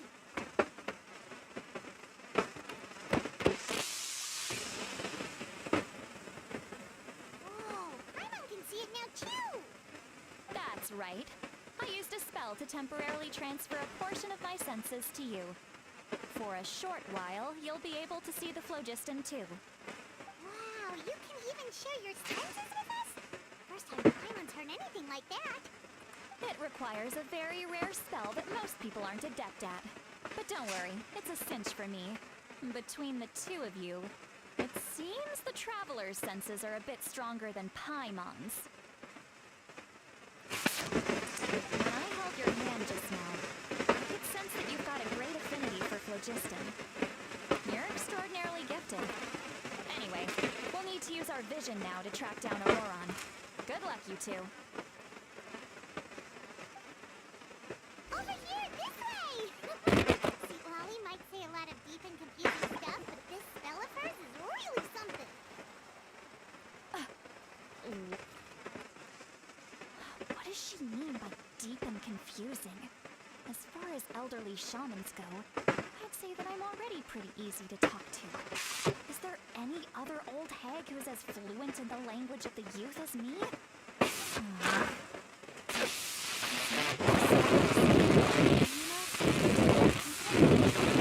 match their speech patterns, but even the looks on their faces just now.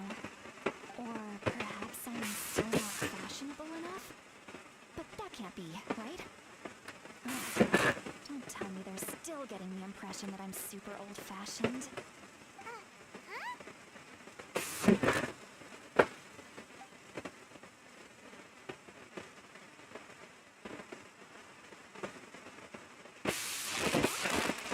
Lolly's voice?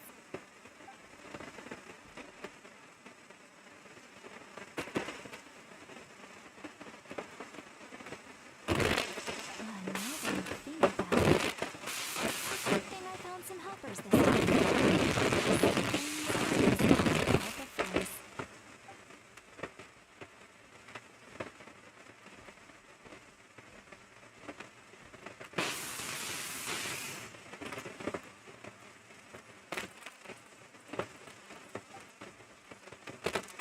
Oh? They appear to be feeling quite confident. Looks like our work will go smoothly.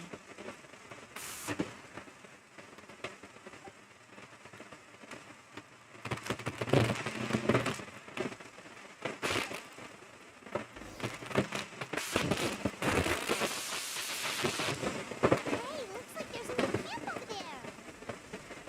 Let's go take a... Yeah, judging by Paimon's experience as a guide, it definitely looks like people set up camp here.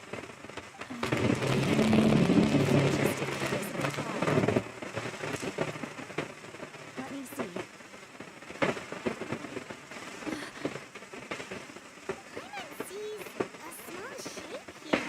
Could it be some sort of symbol? This is a distress signal for the Masters of the Night Wind. Only someone from our tribe would recognize it. So Auroron was indeed being threatened. We've got to find him. Fast. Leaving such a subtle mark implies that he was trying to be discreet. In other words, he was probably under the Fatigue's watch. If they notice us, we can just charge in and fight them to the death. But what if my darling grandson is also there? I can't have him caught in the crossfire. No, I've got to be careful. Otherwise he'd get hit as well. How annoying. No, I've got to stay calm and keep my composure.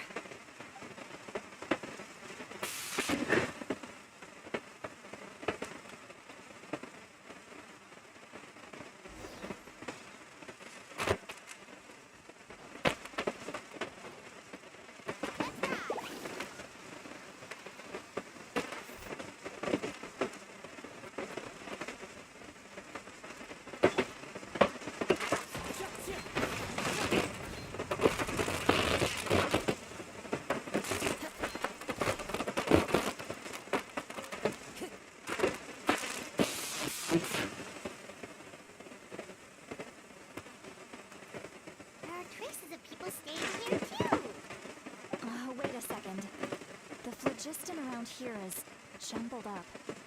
I can also smell a mix of elements in the air. Pyro, electro, and some other elements as well. We're super amazing. No wonder you can sense so many more things than us.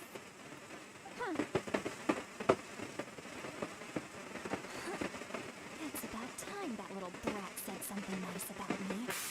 There are signs of a struggle here. Judging from what's left on the scene, there must have been a fight. But after that, the factions seem to have gone their separate ways. Both the phlogiston and the elemental traces in the air support that. Do you still remember the little mark we found before? I'm not thinking.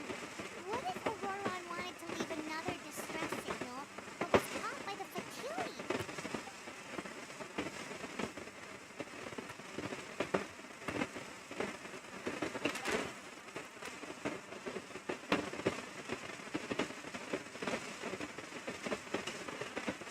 Given there are two signals leading from here, we should split up as well. I'll take this direction, and leave the other one to you. Let's meet up again later.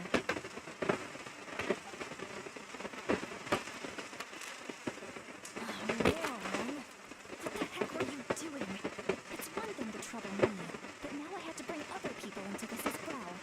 You little brat. And out she goes. Traveler, did you hear all that as well? Once while we left, that voice went away as well. Paimon even tried calling her name inside Paimon's head, but there was no response. You were thinking the same thing. Paimon also thought that if we could hear what she was thinking, then she could probably also hear what we were thinking in our heads. She did say that she was quite adept at this spell, and it doesn't sound like she's had any trouble with it in the past. Huh, maybe we're a special case and can hear her thoughts as a side effect. If you think about it, she's really got a lively inner world. It's quite a different picture from Paimon's first impression of her. I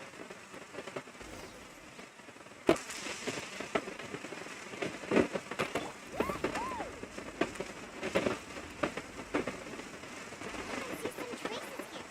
Let's follow them and see if we can find anything up ahead.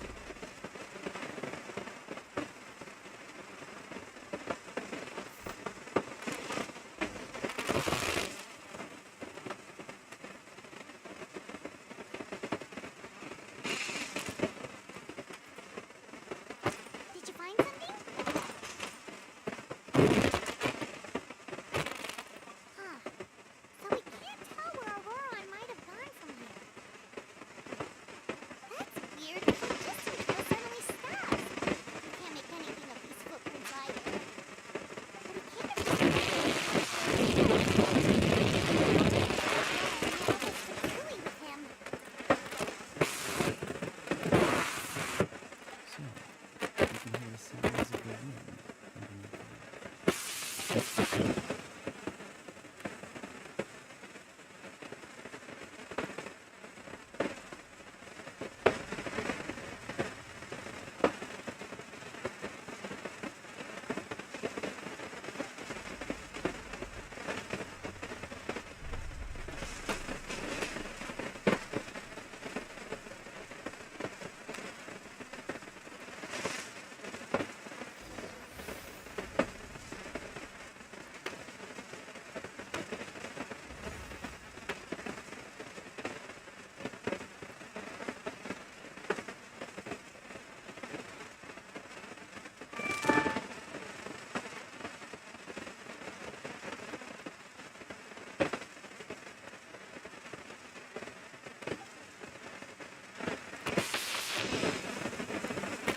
I'm very sorry, but please do not move.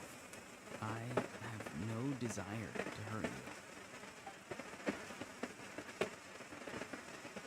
I apologize that our first meeting has to take place like this. It's just that you're much like one of those animals with ears that perk up as soon as it senses danger in your environment. And given your combat proficiency, you would not have been able to gain an advantage over you if you were anywhere else in the world. However, you're now in the Night Kingdom, a familiar domain to the masters of the Night Realm.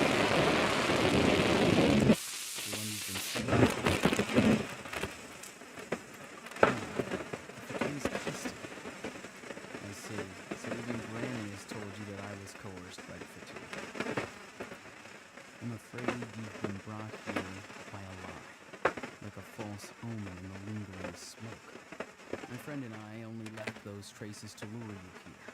Deceiving you was never our true intent, however. It was simply the fastest and most feasible way for us to set up a meeting. Traveler from afar. Be careful with this traveler. Her soul is temporarily restrained by us, and it appears to have become more fragile in the process. It's taken all my concentration to hold on to her. It was I who tasked Aurora with leaving the traces to lead you here. And I had to bring your souls to the Night Kingdom. I've heard much about you from the past encounters you've had with my colleagues. Given the present situation in Napa, I would like to sincerely request a formal meeting with you in person. I will use the opportunity to explain my goals and motivations to you. Higher Archon. I believe there is little reason to follow the plan. If you would like to hear our intel, then find us to the east of the state. But remember, not a word of this to anyone. I would like to avoid further conflict. You will see me again once you return to reality. No matter what I say, please, help me keep this a secret. This is all to avoid dragging pain into this combat.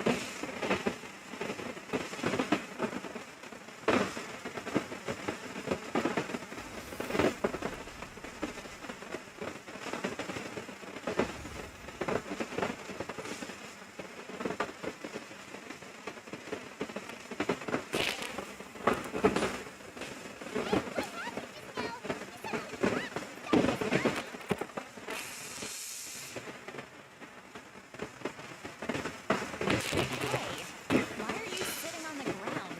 You okay?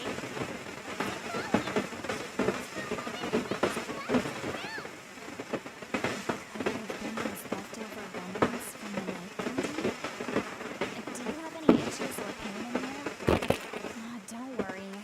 You can take a short break.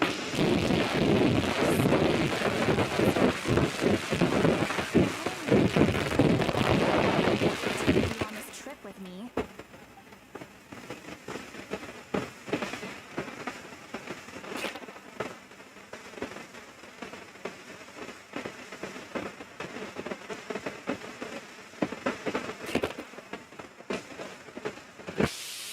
you're feeling sick, you should just say so. Well, you should be able to, exorcise any ghosts or weird stuff you picked up in the Night Kingdom. A seasoned traveler must know the importance of not pushing yourself beyond your limit. If you need anything from me, just say the word. In any case, let's take a bit more time to rest now.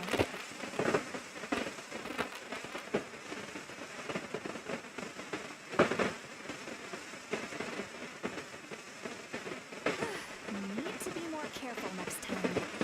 Feeling better now, Trevor? All right. I left logistics trail earlier to a stronghold guarded by soldiers.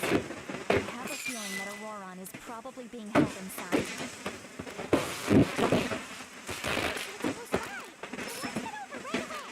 Well, I recruited you to be my helper, which means we're in this together.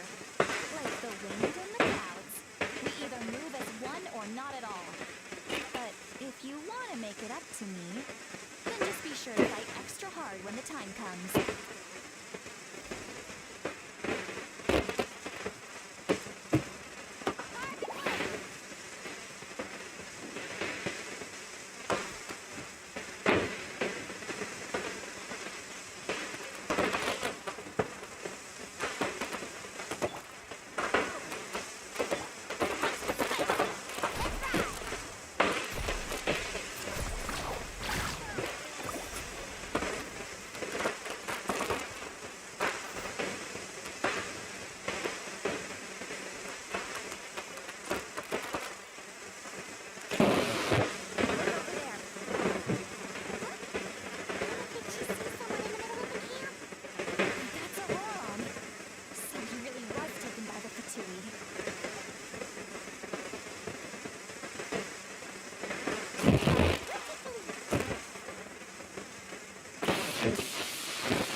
see the sun, you cannot see the truth.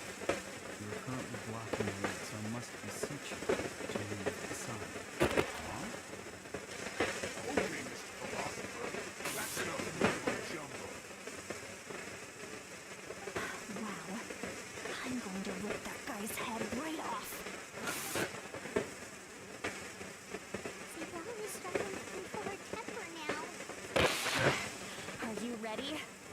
Let's go kick their butts. On my count.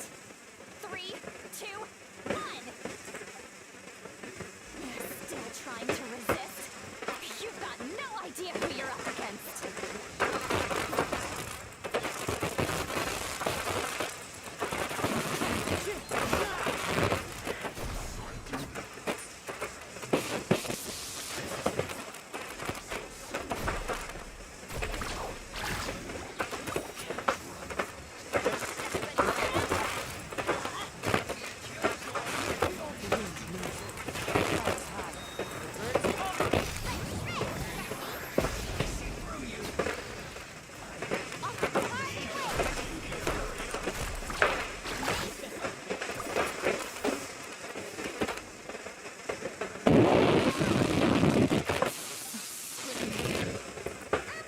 I don't know she's called Granny Eatsley, but it's still kind of weird hearing someone actually call her Granny.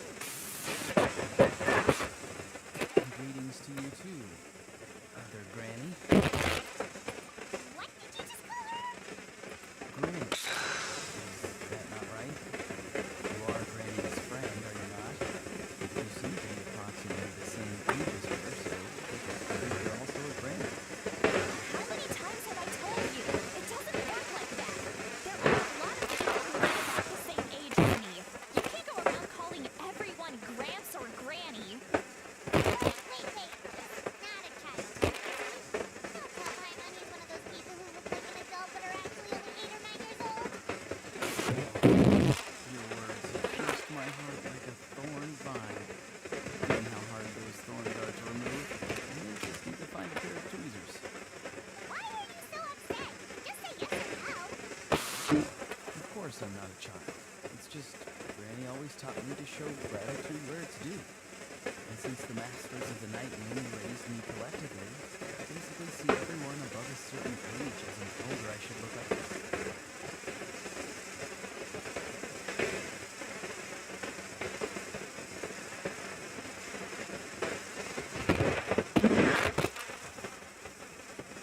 Exactly.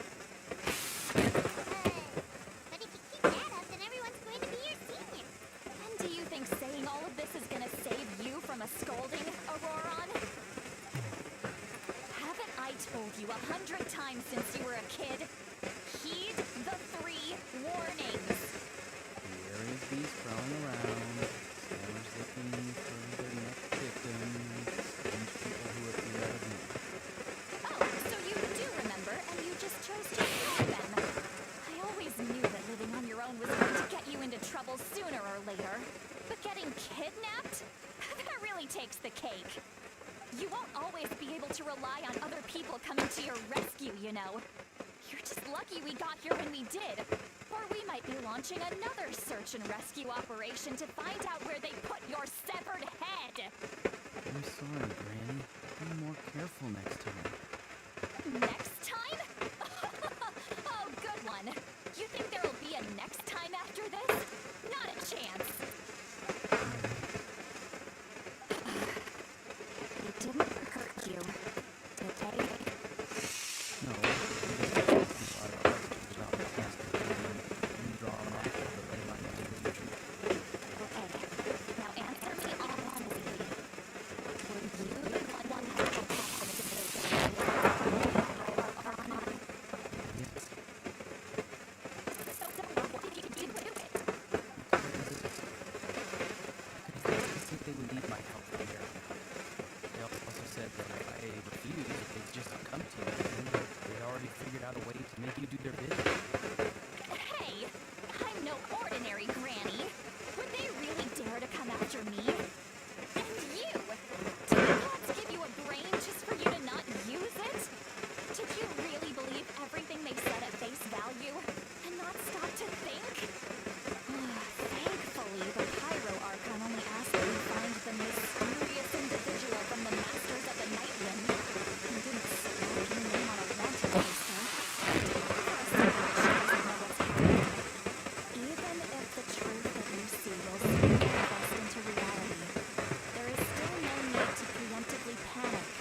And thank you too.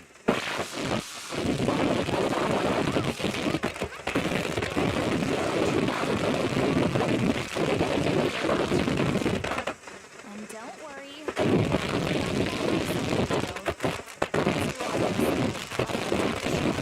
Started on forging and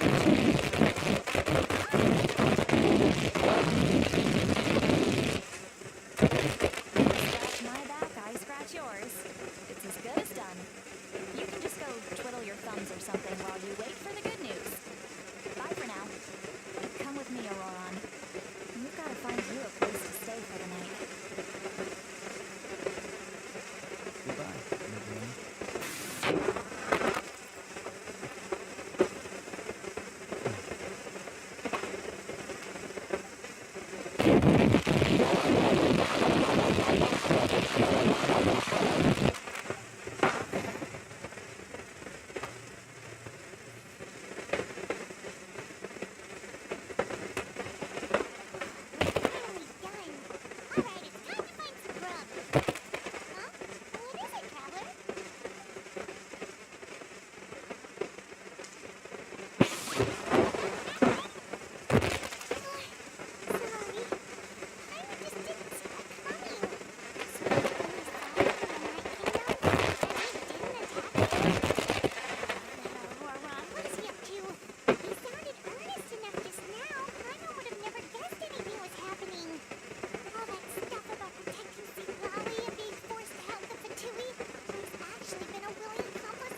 current state of things to continue, we will inevitably crash. And that's a scenario that I'd very much like to avoid. I've long heard of your exploits across the nations. Though you have crossed swords with my colleagues many times, I know that you are by no means an unusual person. And once you've learned the truth that the Pyro are not weak, you never willingly shared with me. You may just find it in your heart to consider my program. We seem we've already been informed that the Pyro are in order to defeat the Abyss and save Natlan, we still need to team with heroes to defeat it.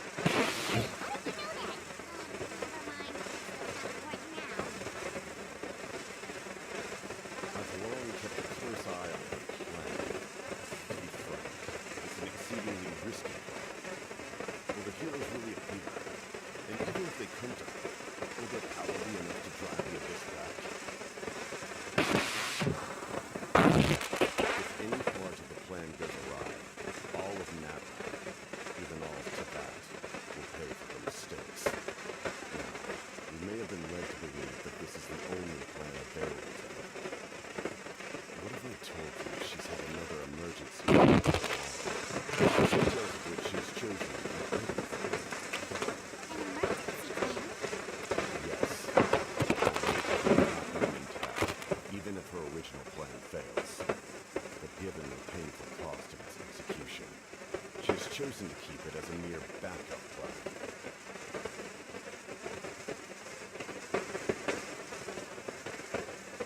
Whether this stems from fear, or even naivety, I cannot say. But Natlan cannot afford to wait until she comes to her senses.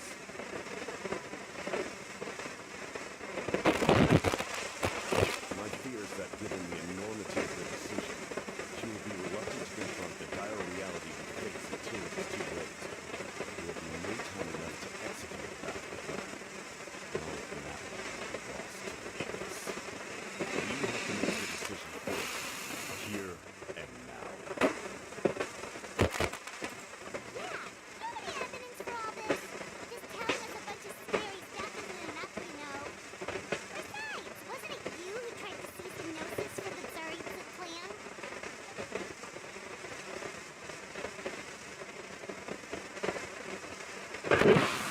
Only you would be clever enough to see it. That's right. I did not seek hypnosis for the Tsaritsa. Since I was defeated in battle, I must put to rest my thoughts about hypnosis. But even so, my desire to save Natlan remains unchanged. Now, I have found a new way to solve the crisis. We can implement it immediately if we reach an agreement. Someone's here. The captain disappeared.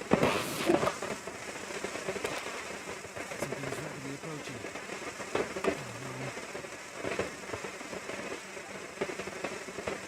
Something? Bad news, chump. It's your granny.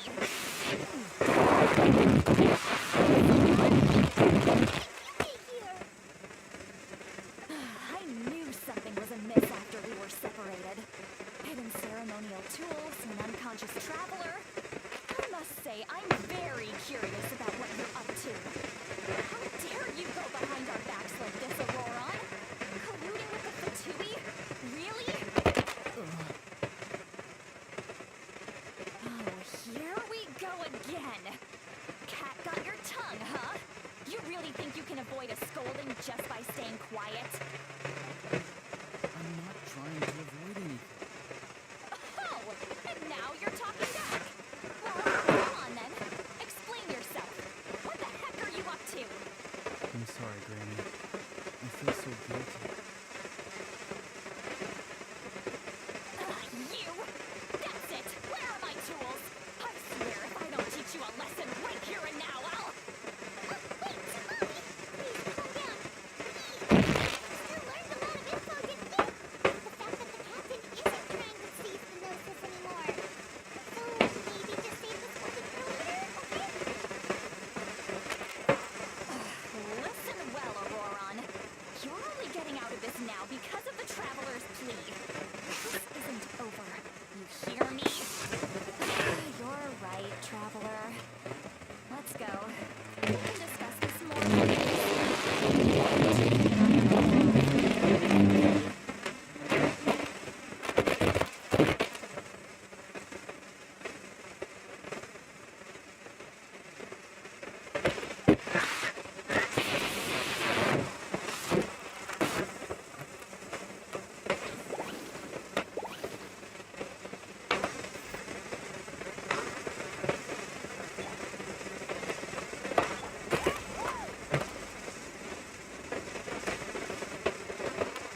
All I can say is I'm sorry. Auroron! Where have you gone? It sounds like he's somewhere super far away, but isn't he right here in front of us?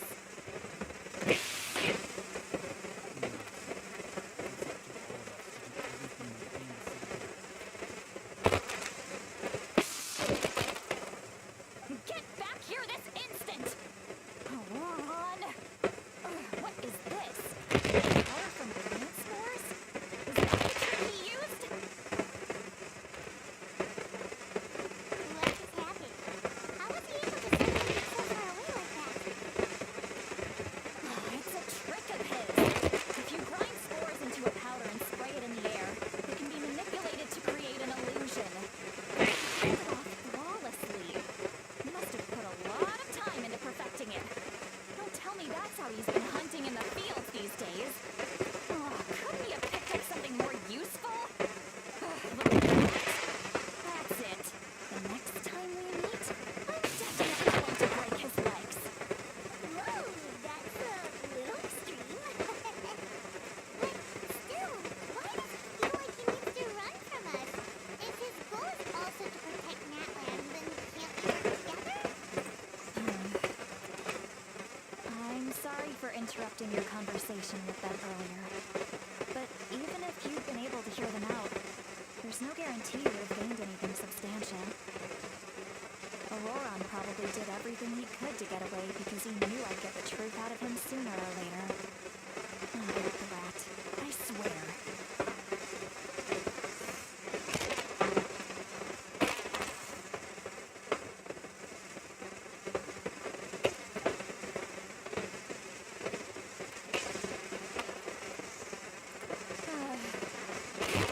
We've got quite a long walk back to the city. Let's take our time. It'll give me a moment to figure out how to explain all this.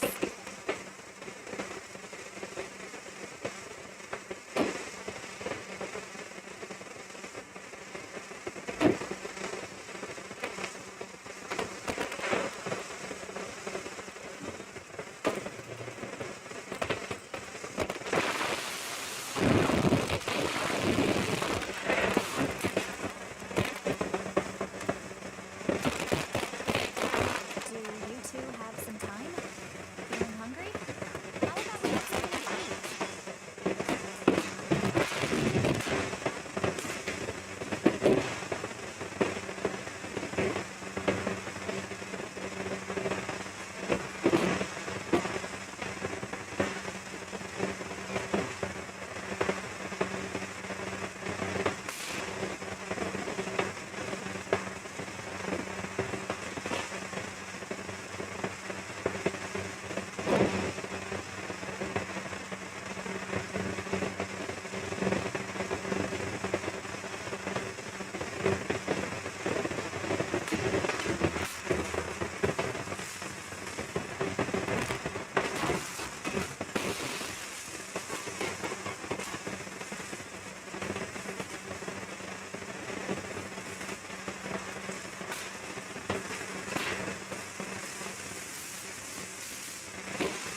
action, okay? A figure of speech. I'm just... embarrassed. Here you are thanking me. Even after you helped me all this time. Let's just have a casual conversation.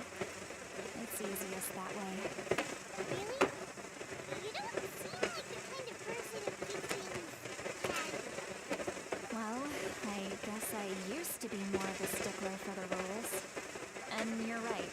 I don't usually open up to the people of my tribe like this. I'm just an eccentric old hag to them. That story's been passed down so long. It might as well be true.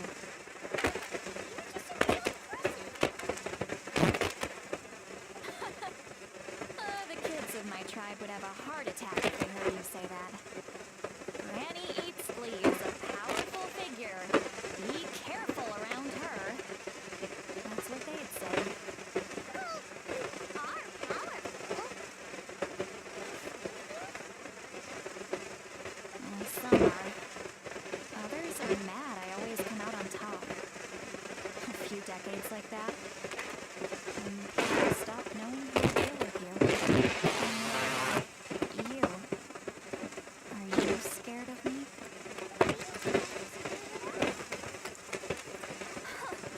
That's because you're not from my tribe. You don't know how many delusions of grandeur I've destroyed just by existing. I make people realize that no matter how hard they work, they'll never become a living legend like me. Oh, not to brag or anything. Maybe it's hard to believe. Just pretend I never said anything. We believe you. Shimon has full faith in your abilities, and Aurora didn't seem scared of you. He was a brainy, right? Yes, but Auroron's a special case. Malika already told you about her plan. And you've given so much help to Auroron and me. You deserve to learn the full truth. Auroron's not like other people. As I mentioned, he was abandoned as a child. The reason being, his soul is incomplete. The Masters of the Nightmare view this as a bad omen, capable of bringing about illness and misfortune. No one knows who his parents were. He was just left on a rock in the wilderness. It's a miracle he wasn't devoured by some wild beast. The Masters of the Nightwind believe they can see human souls. And in Auroron's incomplete soul, they saw a possibility for Natlan. A possibility to turn Auroron into a vessel for lost souls. The ceremony would allow lost souls to gather within him. Auroron would then be sent to the Night Kingdom to return the souls to their rightful place, strengthening the ley lines and completing the ceremony.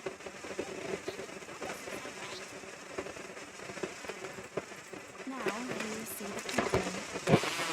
When damage occurs to the Night Kingdom, the souls held within disperse and remain adrift, unable to find a way back to the ley lines. This loss of souls damages the Night Kingdom even further. The ceremony can send back countless souls at once, which would benefit the Night Kingdom and the souls themselves. Of course, the vessel, Auroron, would be sacrificed in the process. I wasn't surprised the chief at the time came up with the plan. The ley lines were already in a terrible state. A suitable candidate for the ceremony appears, and now you have the chance to make things better. Of course you're going to take it. When the chief asked for my opinion, I didn't give my approval, but I didn't object either. So they went ahead with the ceremony. It failed, and Auroron is... pathetic, isn't it? By not objecting, I basically gave them the go-ahead. Maybe they didn't have my explicit approval, but it's not like I did the right thing. If the ceremony was successful, Auroron would probably be dead. Of course, in my tribe, death is rarely something to fear. But What kind of message would we be sending by sentencing a newborn to death? By using a human life as a tool? It's not right. So, when I learned the ceremony had failed, I was ashamed by my inaction, and absolutely relieved by the result. The plan was never a secret. Or, I guess I should say, there was no point to keeping it a secret. A simple investigation from Auroron would reveal everything. Everyone thought he would be happy he survived. And he never really said anything to the contrary. But just as I was about to put all of it behind me, he asks this question. Would Natlan have been saved if the ceremony succeeded? Wait, but it's not his fault. He knows that, but he still feels guilty. Oh. Auroron has a strong ability to perceive souls, more than any of us. He understands just how dire the situation with ley lines has become. Maybe he chose to work with the Fatui because he still thinks he owes a debt to Natlan. I can only imagine what they told him. Traveler, didn't the captain say he found a way to solve the crisis? Maybe that's what brought Auroron into this. Anyway, we can't just let things go on like this. We have to convince him to come back. You don't look so good, Sweet Lolly. Maybe you should head back and get some sleep. Probably drank too much. It's okay. The fresh air is doing me good. Okay. Forget that. I need to go home. I hit it a little too hard. You've helped me so much already. How do I even begin to thank you? Hey, we're friends, aren't we? Besides, you already said you owe us a favor, so you don't need to worry about us. Gila. Good point. Well, I'll go home and get some sleep. We can figure out our next move in the morning.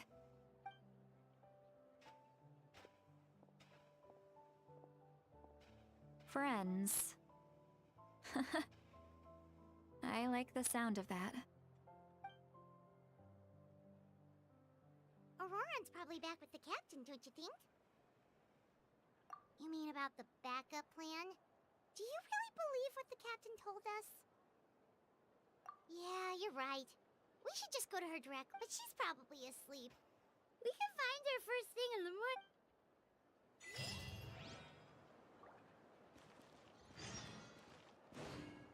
Need a surfboard? Let's ride!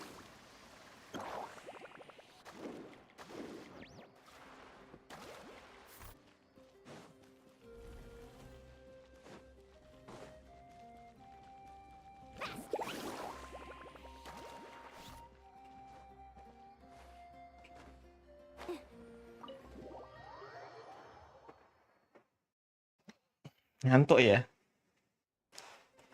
Yang satu anjir. Gede banget anjing-anjingnya. Why is it so noisy outside? Pirates still haven't sleep. Well, guess we should see what's going on.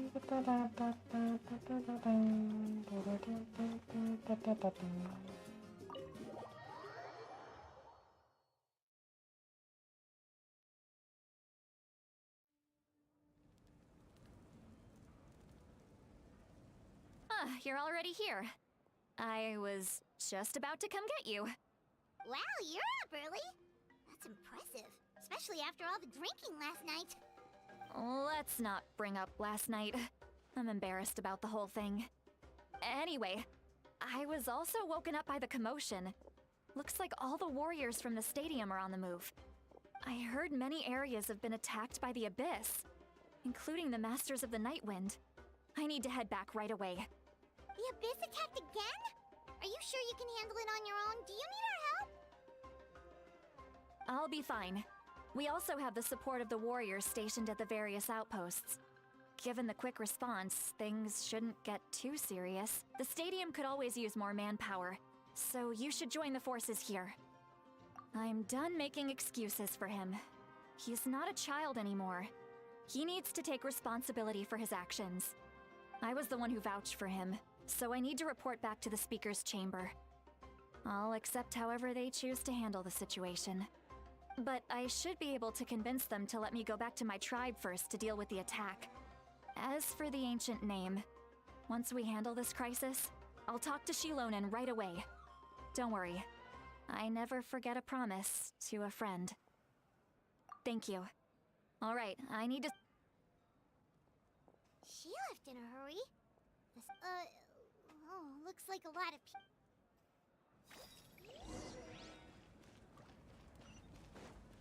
Carbon wave!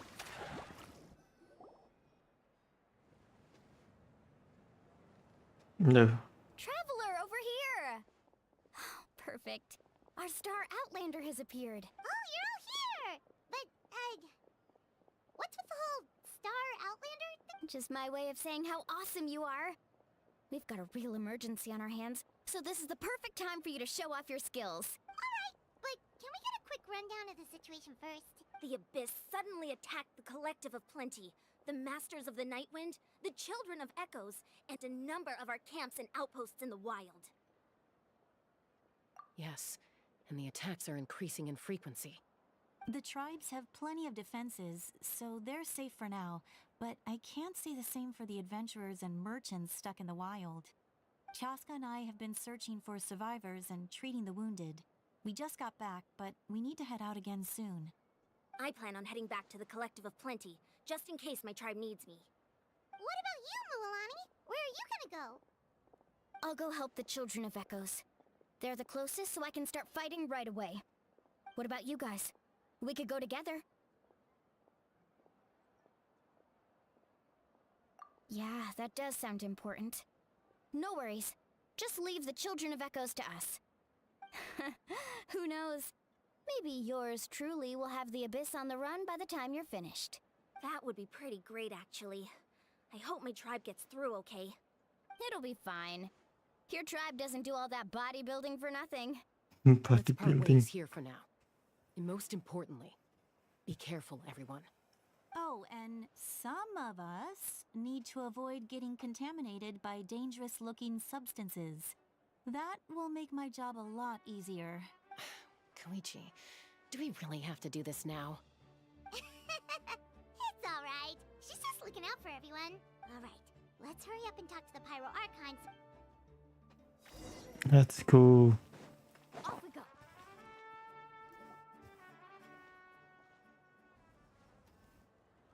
Oh, it's you two. As you can see, things are not looking good right now. People across Natlin are in danger. Look, I'm very interested in your recent adventures, but this is not a good time.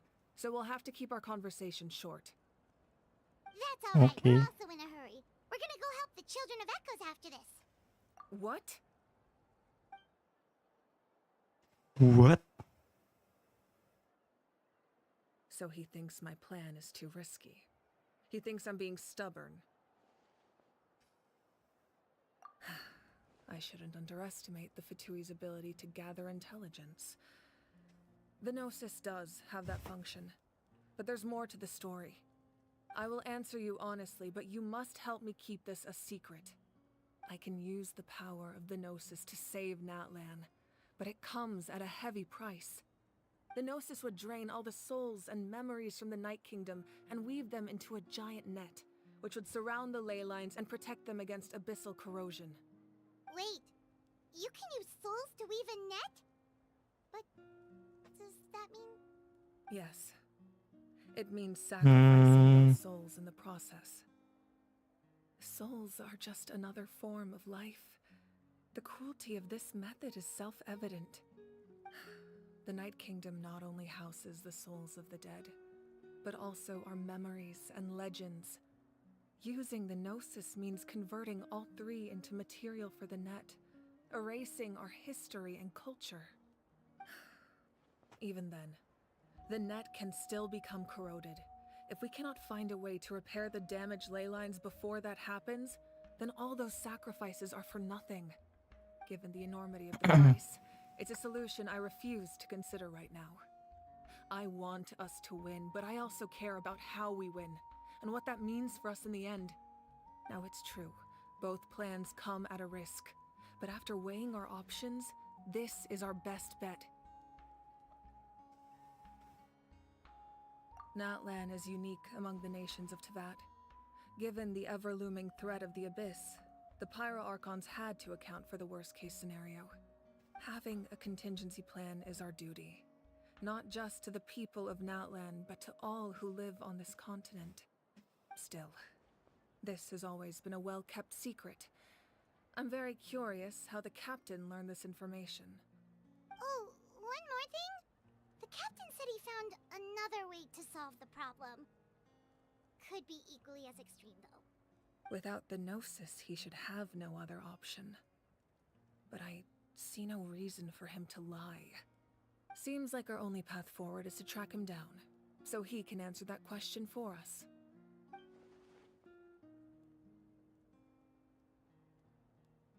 Judging by your expression, you must have doubted me, even if just for a second. Not even a little! We would never— Wait, what are you talking about, Traveler? Just as expected. I appreciate your sincerity. Maybe it was out of caution, anxiety, or simple curiosity, but know this. No matter what, our goal remains the same. We both want to save the people of this land. So now that you have your answer, do you still doubt me? You scared, Paimon. You've really got a lot of guts, Traveler. That's a good thing. Oh, and feel free to call me Mawika. It's what all my friends call me, and I like it that way. As for the captain, the intelligence officers we assigned to the Fatui should be back soon. We'll get our answer then. That's great! Sounds like we just have to wait a little longer. Not just yet. Even though the Abyss is attacking several locations at once, I'm confident the warriors stationed in those areas— Don't worry. I just need to finish coordinating our available manpower, then I'll take a small team to handle the difficult locations. Wait, you're going to fight in person? Didn't you give up your power? That's true. I'm far less powerful than a god in my current state. But don't forget, I was an experienced and powerful warrior before I ever became the Pyro Archon. No matter how you look at it, my duty is on the front lines. I just think there's strength in numbers.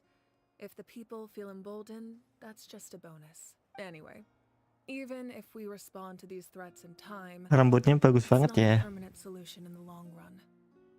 I've considered moving my people to other nations, but given their close connection to the Night Kingdom, a forced evacuation would have devastating consequences. I've told the chiefs of each tribe to strengthen their defenses and advise people against leaving their settlements. Now, I just need to find the right time to disclose the true nature of the crisis to the people of Natlan. Paimon's a little worried about how people will react. Yes, but that won't be the only response. In any case, that's for me to worry about. I'll let you know when we have more information on the captain. Alright, we should head out. Maybe we can join up with Moani. She can't be too far ahead. No need to worry about me.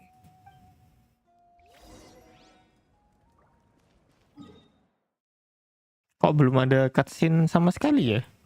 Biasanya udah muncul beberapa kali sih.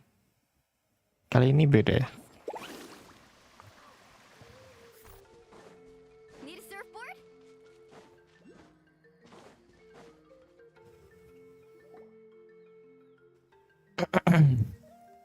Quick, over here, to safety.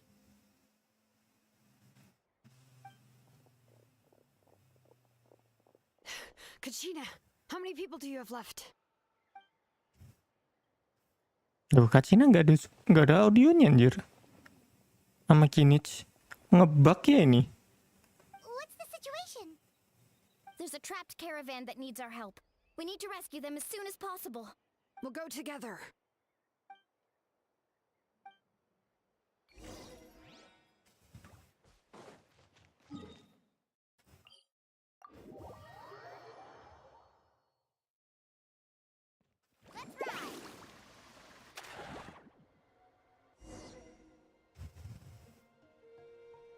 Stay safe. Oh. We've got this. Bring it. Hear the echoes of the valley. On DPS.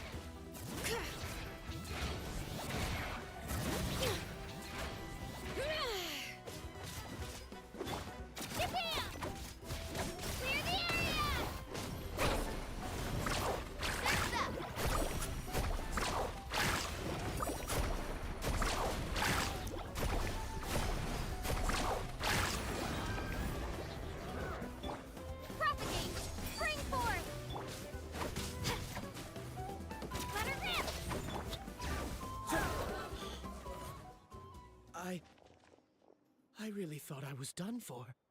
I can't thank you enough. Don't worry about it. We're just glad you're okay. Let's see. Your goods look fine too. Guess the... That should be the last abyssal pylon near the Children of Echoes. By the way, where's Seat Lolly? I thought she would come with you. The Masters of the Night Wind also got attacked, so she went back to help her tribe. She said we can deal with the ancient name later. That makes sense. The attacks are more urgent. Alright, this isn't a good place to talk.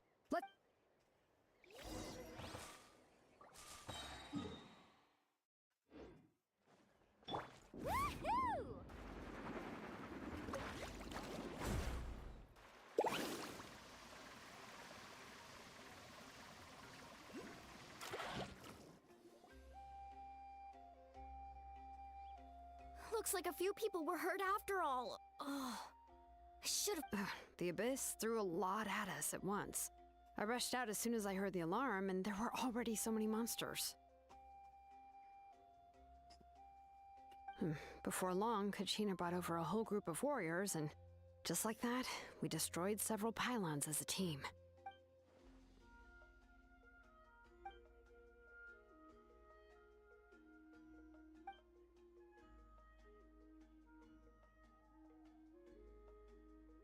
Huh? You mean the situation in the Night Kingdom, right?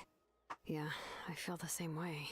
We've managed to keep it a secret all this time, but more and more people are realizing it's impossible not to feel anxious when things are getting worse by the second, and... That just means we need to buy the Pyro Archon more time. Keep pushing, everyone. Every battle is worth something. You really are an eternal optimist, Mualani. You always find a way to cheer people up. Why, thank you.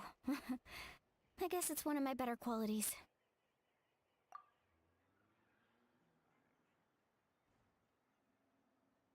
So, specifics aside, the Pyro Archon confirmed the Gnosis can resolve the crisis, but it comes at a huge price. And somehow the captain finds out about it, goes to fight the Pyro Archon, and calls her out for having a solution but refusing to use it. Honestly, if he has the same information as us, I can't really blame him.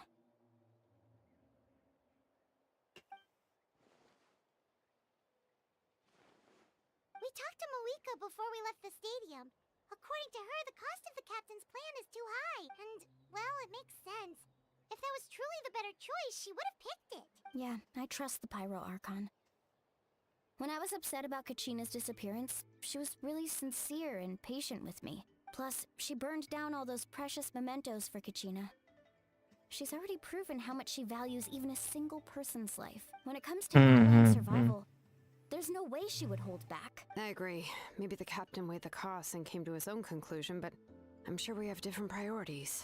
Life is important, but so are history and memory.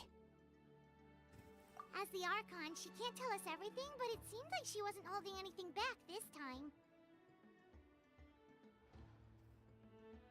The next question is, if the captain found a new way to save Natlan, how come the Pyro Archon has never heard of it? This is We still don't have enough information. Once we figure out what the Fatui are doing, we'll have our answer. Let's head back then. Moika said her with how many Fatui there are, someone's bound. Sounds good. I have a few theories of my own. With a bit more information, we just might get to the bottom of the whole thing. I was just about to ask. If I was just a bit faster, we could have prevented a few people from getting hurt. Register? Nah. I'll just follow you around. You know, go where you go, do what you do. You got it. I just don't want to make the trip back. It's alright. See you all later. Oh, you bet!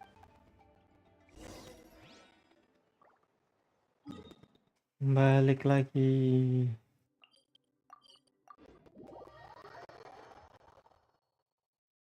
Ini satu act doang gak sih? Iya. Cuman yang si Lali aja udah berapa lama anjir? 2 jam sendiri ya.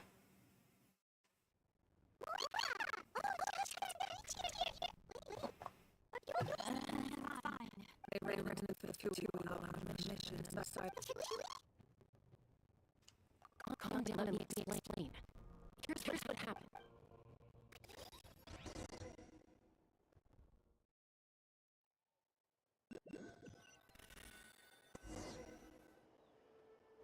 Watch out.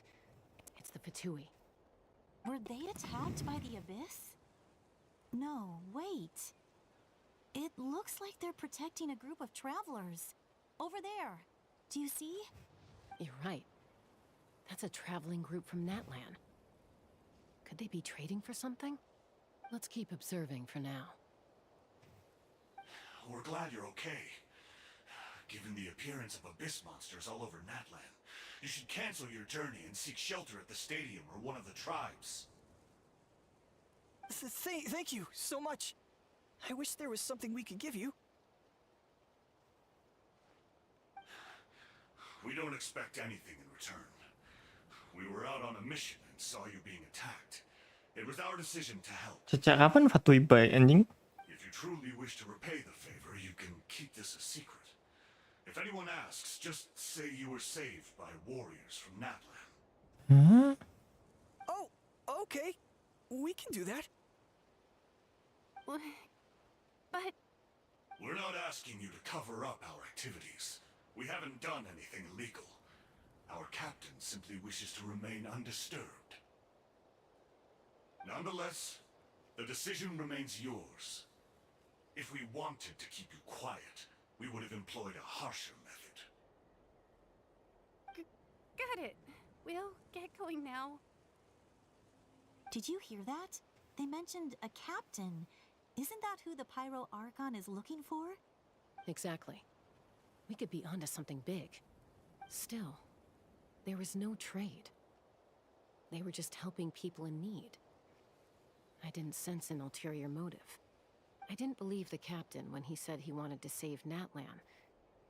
But based on what we just saw, it's possible he was telling the truth. Maybe we've been wrong about the Fatui this whole time. It's too early to say. Let's follow them and see what's really going on.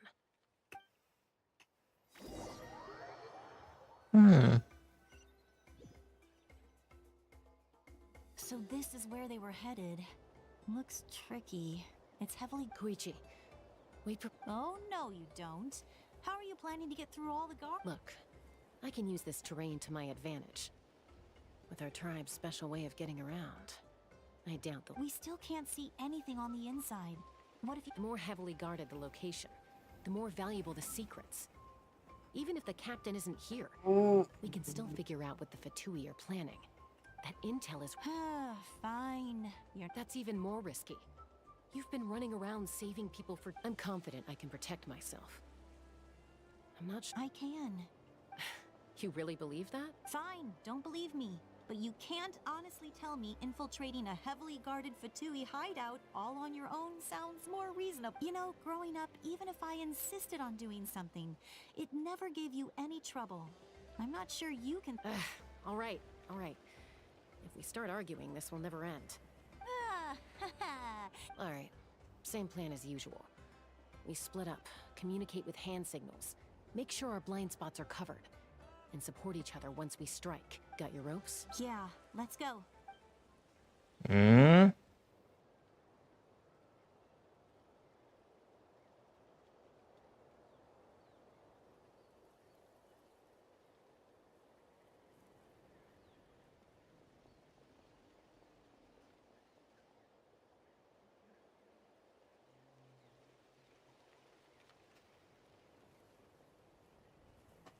Fatui have eyes all over this place.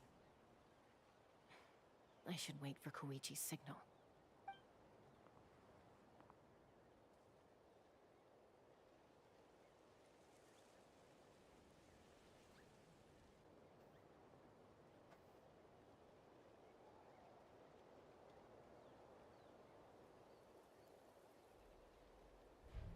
Now. Anjing, ada kinian segala anjir.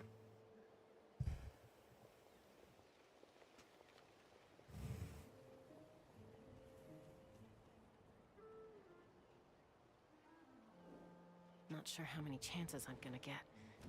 I need to act.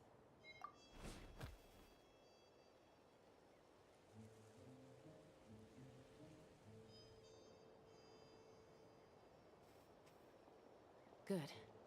I made it without getting caught. I should get to that platform over there. But it's guarded by the Fatui. Anjir, udah jam 1, cok. Aku perlu I'll wait for her signal. perlu keluar anjir. Habis ini selesai dulu lah. Lanjut ntar malam paling. That's it. Now's my chance.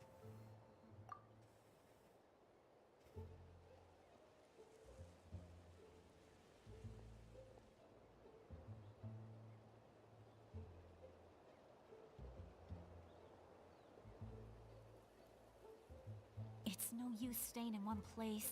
I should keep moving. Looks like Chaska is helping me by keeping an eye on the Fatui movements. I'll wait for her signal.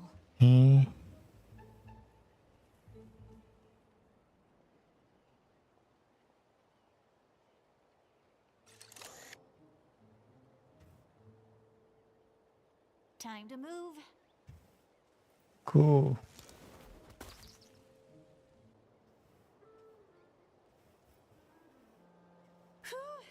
That was close. Almost got caught. Probably can't make it over in one go. I'll wait for my next chance. Now's my chance.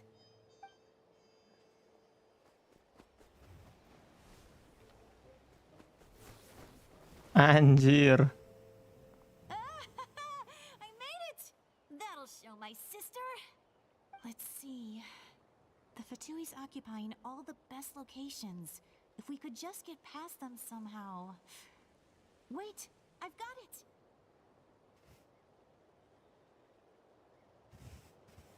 Apa lagi itu?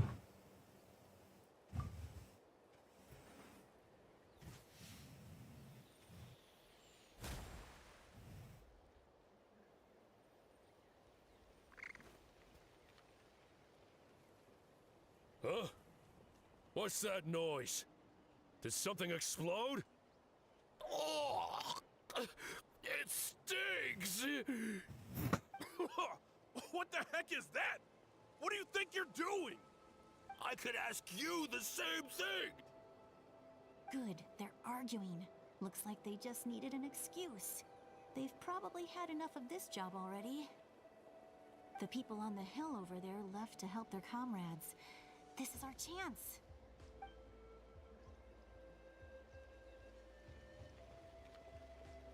Come get me, Chaska. I hope she gets this hand signal. That's Koichi's signal. Smart idea. Alright, time to move. Give me your hand, quick. Coming!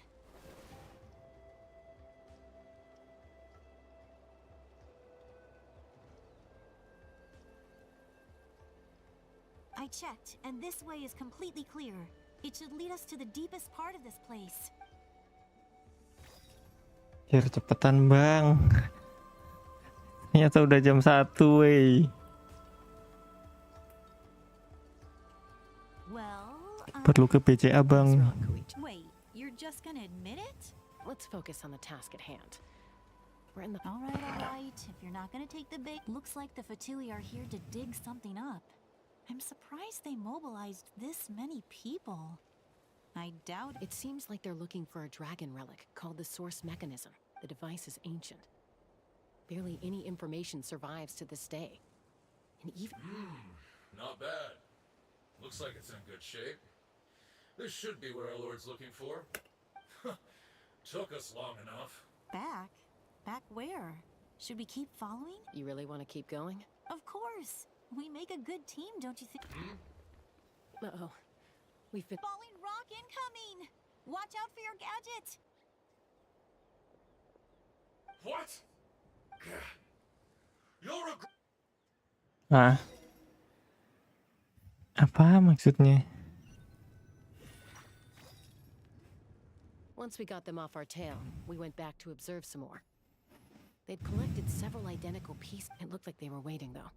So, Koichi got injured trying to get them off your tail? She pushed herself too hard and collapsed on the way back to the stick. Well, I didn't cause you any trouble while we were fighting, right? So my perfect record remains. You've done very well. I could make a comment on knowing your limits, but... I know. So, our current intel suggests the Fatui is after the source mechanism. The device is a complete mystery, even to us. What does the captain want with it? I have no idea. But it's safe to assume the device could serve a similar purpose to the Gnosis. Shilonen, I need you to gather every scholar in Natlan familiar with the secret source. I'll get right on it. Thank you both for your hard work. Koichi, it's time for you to get some rest. Oh, and there are gifts from your patients waiting at the speaker's I've prepared a small gift of my own as a token of gratitude. I'll send it- My patience. That's so nice of them. You don't need to give us anything, Archon. We were just doing our duty for Natlan. Well, if Koichi doesn't want her favorite Saurus crackers... I accept. Thank you, Archon. What am I gonna do with you? There's some for the rest of you as well. They're one of my favorites too, so don't be shy. I'll start investigating the source mechanism right away. If I learn anything, you'll be the first to know. Yummy snack!